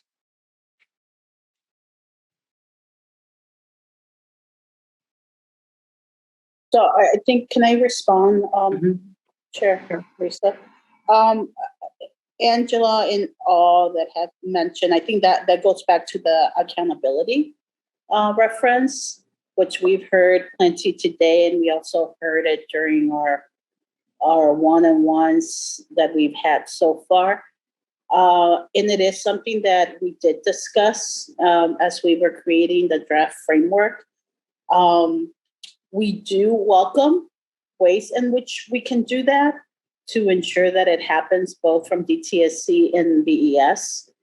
We've heard some ideas today, but we definitely welcome ways in which we can embed into the framework, both the structure and the implementation side of the working group. So we recognize that although we did discuss it, we need to elaborate, but ideas are definitely welcome. Okay, thank you. Deanna, you were going to respond from. And I appreciate the ideas that have been shared so far right now. Yeah. Yeah. Yeah, and just to add a little bit to what Board Member Gomez mentioned, it's really, I think this is where the iterative process of really having those conversations, once the EJAC is fully, staffed up or is fully functioning, the conversations should be had with the director and the chair to really developing more of what both the department and its authority is able to actually take on, and really having those conversations with the EJAC itself. And I think really having more of a collaborative approach of, we didn't want to go ahead and say this is what the EJAC is going to be doing or anything like that, just because, again, it goes against really the spirit of what the forum was going to be about, and really hearing what the forum should be about, and really figuring out, to the point of other individuals is, even though, at least for us, is it will be, at least to everybody's benefit to extend the livelihood of this EJAC. And I think really having those discussions of budget and funding, how we can actually go beyond 2 years, because we definitely, as a department, we want to, see the success of the EJAC, and we want to see this as a permanent body. But I think having a discussion of what is possible within the 2 years of funding that we have, what can we build for? And then from there, I think also having discussions, I think as we start really seeing what the EJAC, is going to be formed, is how we can actually extend it as a permanent body. And that's either through, a BCP process, which is a budget change proposal, asking the legislature for an appropriations for additional funds to continue the livelihood of the EJAC. And that's going to, I think, all these conversations are going to come, in one place, right? As the time frame, the funding, and what is possible within the time frame that we currently have, but also what's possible if we do extend the funding mechanism of the EJAC, that we can actually expand the requirements, not even requirements, but the function of the EJAC. I think it's really looking at those two pieces together, because we wouldn't want to require or recommend things for the EJAC to be responsible for if that's not really able to get done within the time frame that we currently have. So really looking at those two conversations in tandem, and really seeing how we can actually work with what we have, but also thinking kind of future wise of how we can expand really the scope too, as we really start looking for permanent funding. Right. I think your question also went to approval or disapproval, Angela. I heard that's what I heard. And I think absent some violation of something, right? Something that just can't happen, that you can't assign that authority to. I don't think there's any desire to truncate it or limit it. And so in that regard, I don't think it's ours to approve or disapprove. I would think there might be areas like the EJAC is not going to take over permit appeals or something, but maybe they'll participate. They want to participate in the discussions about things, or they want to be on a committee that's looking at something. I think those are all opportunities that we should be open to. We should be as expansive as we can be. So I would think there's little that, the staff will know this crosses a line into someone else's jurisdiction. We'd have to work to unpack that. But I think we should be open to unpacking every idea that they have. Yeah, I was going to add regarding the approval, disapproval, we felt like having this open agendized item at our board meetings would guarantee the EJAC a voice at our meetings, and seeing as to how, we are responsible for evaluating DTSC, they're guaranteed that voice, that opportunity to speak on that. And also, that was also in response to concerns we heard about other EJACs not having that connection. And then just to backtrack a little too, with it being under the DTSC for now, at least, I felt personally like it gives the EJAC that connection to DTSC staff that, we don't always have as a board. But, they'll have that opportunity, that open line 24/7. Great. Sushma, did you have something? And then if there are any comments on the Spanish line, then we'll wrap up. So my comment is about the operating guidelines of the EJAC, perhaps including either guiding principles or something that talks about how the EJAC might engage with groups and do public outreach themselves to gather multiple voices.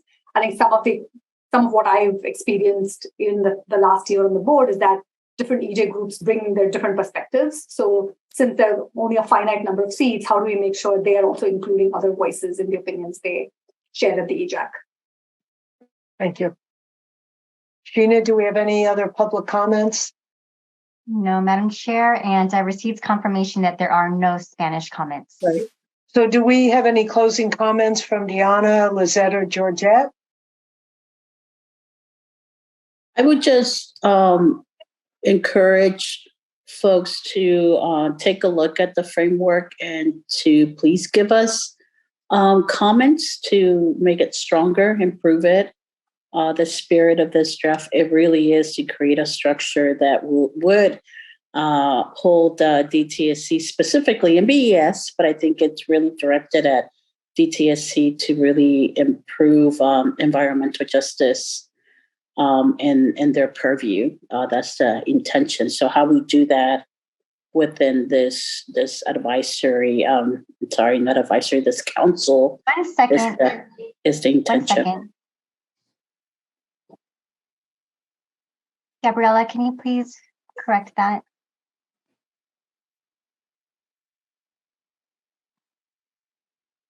Are we okay here? What's going on? We're hearing the Spanish line. Yeah, we're hearing the Spanish translation. Oh, I'm not hearing that. Let me see.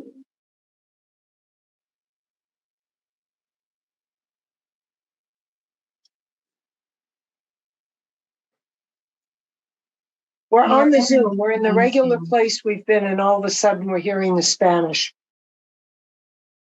And for some people, that's fine, but for some of us. Not hearing it, but I'm going to go ahead and just close the Spanish channel and then reopen it.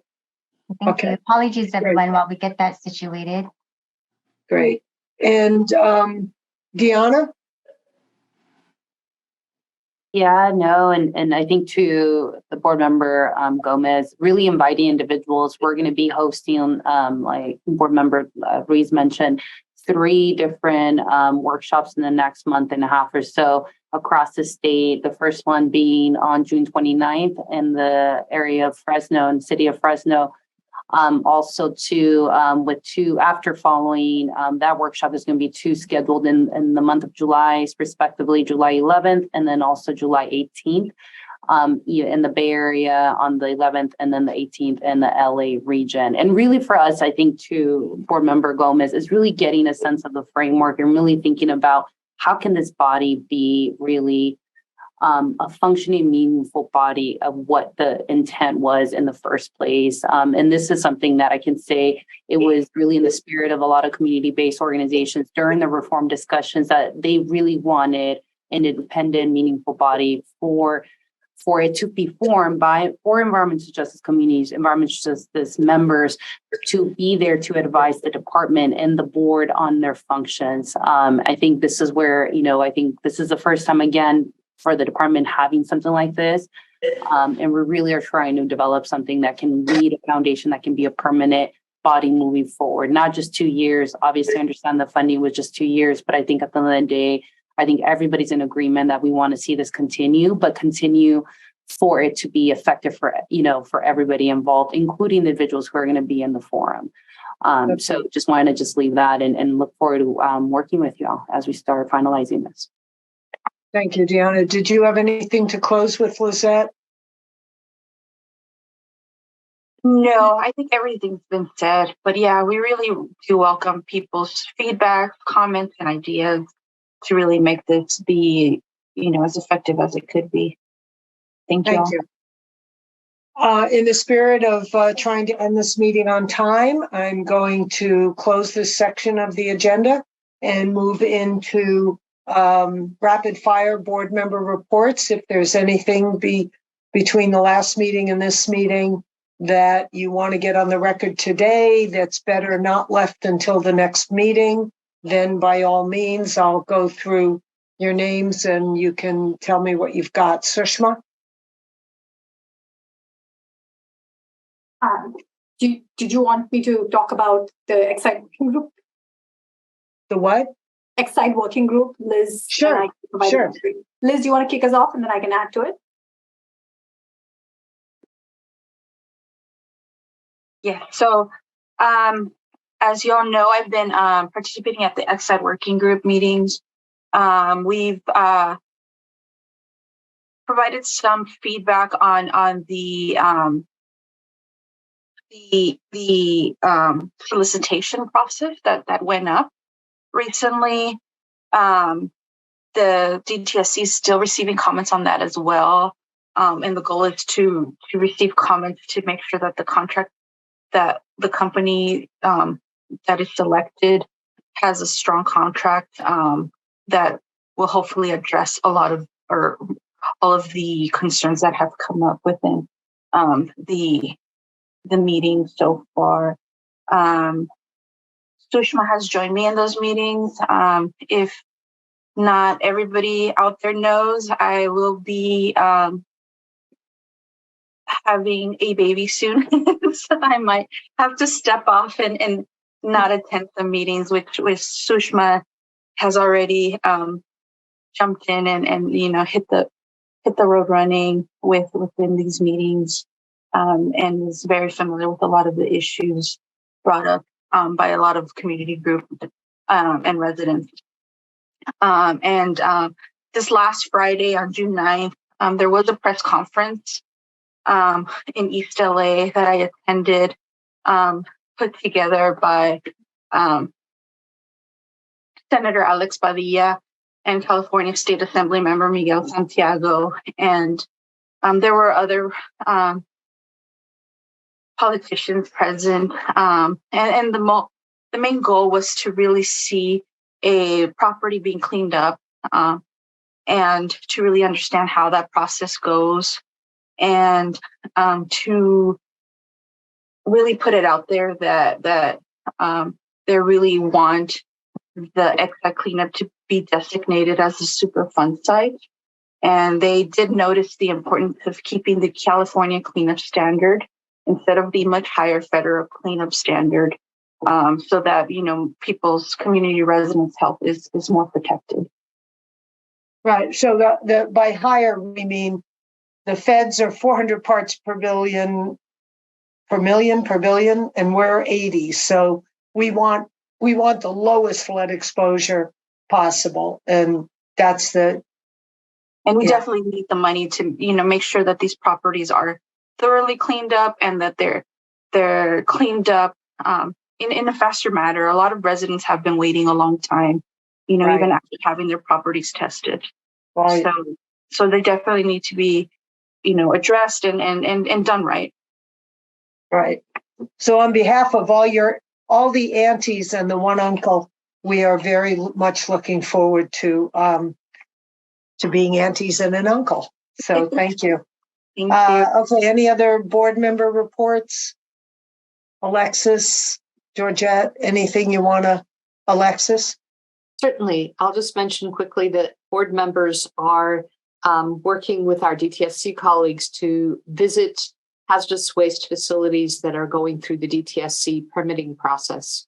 Once a permit is posted for public comment as a draft permit, we've been trying to get around to as many of those to get a sense of how the facility operates and the lay of the land.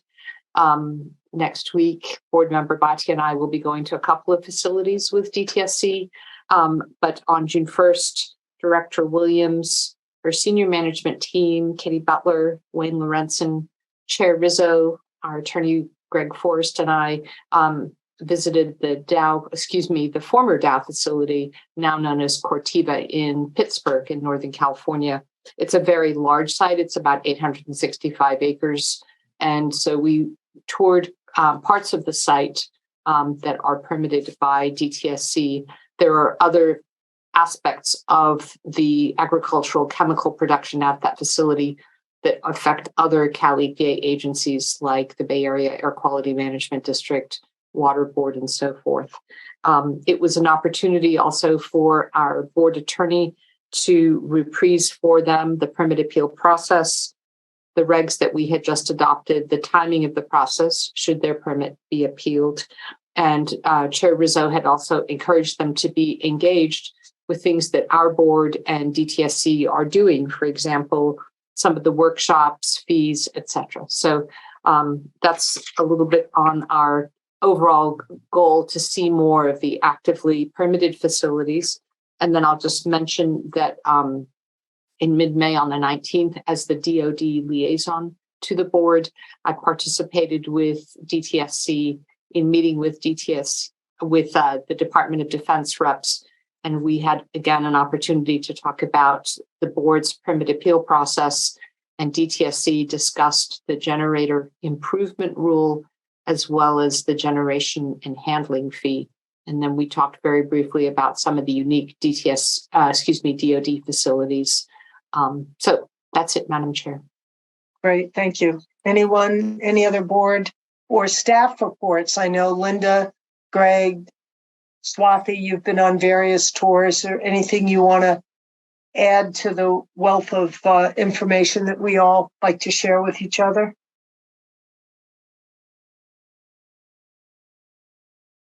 Well, hearing none. Let's see. We've got the board minute reports, I think, in minutes. So just so you know, we will approve the minutes from the last meeting and this meeting at the July meeting. So be prepared for 2 sets of minutes. And action items from today, Vice Chair, Madam Vice Chair, or Swathi, who's taking I'll start and invite anybody to correct me. With regard to our main agenda item on the lighting resources matter, the moving brief will be due at the end of July.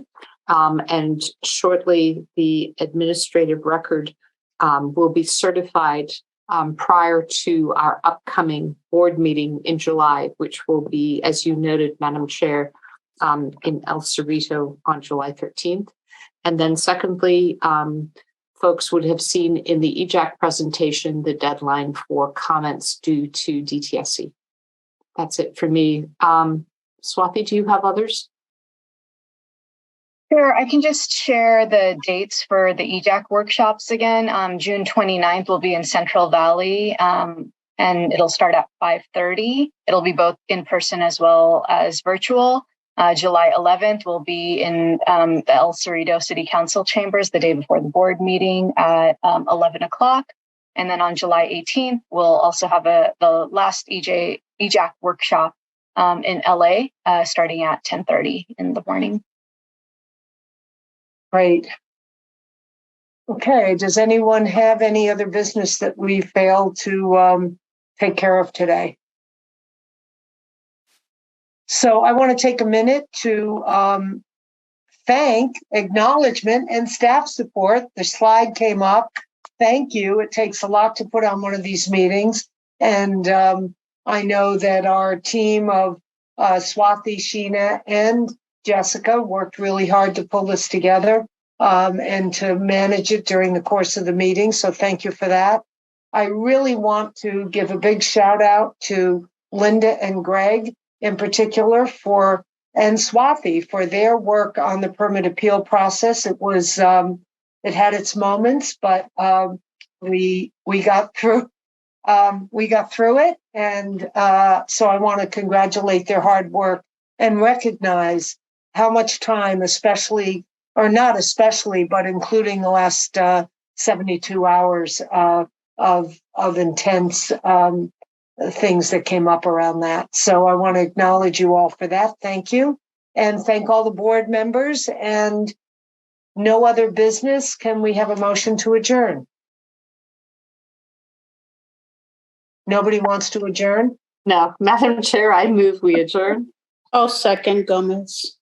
Okay, Gomez second. I think it's unanimous. Hands up. Yes.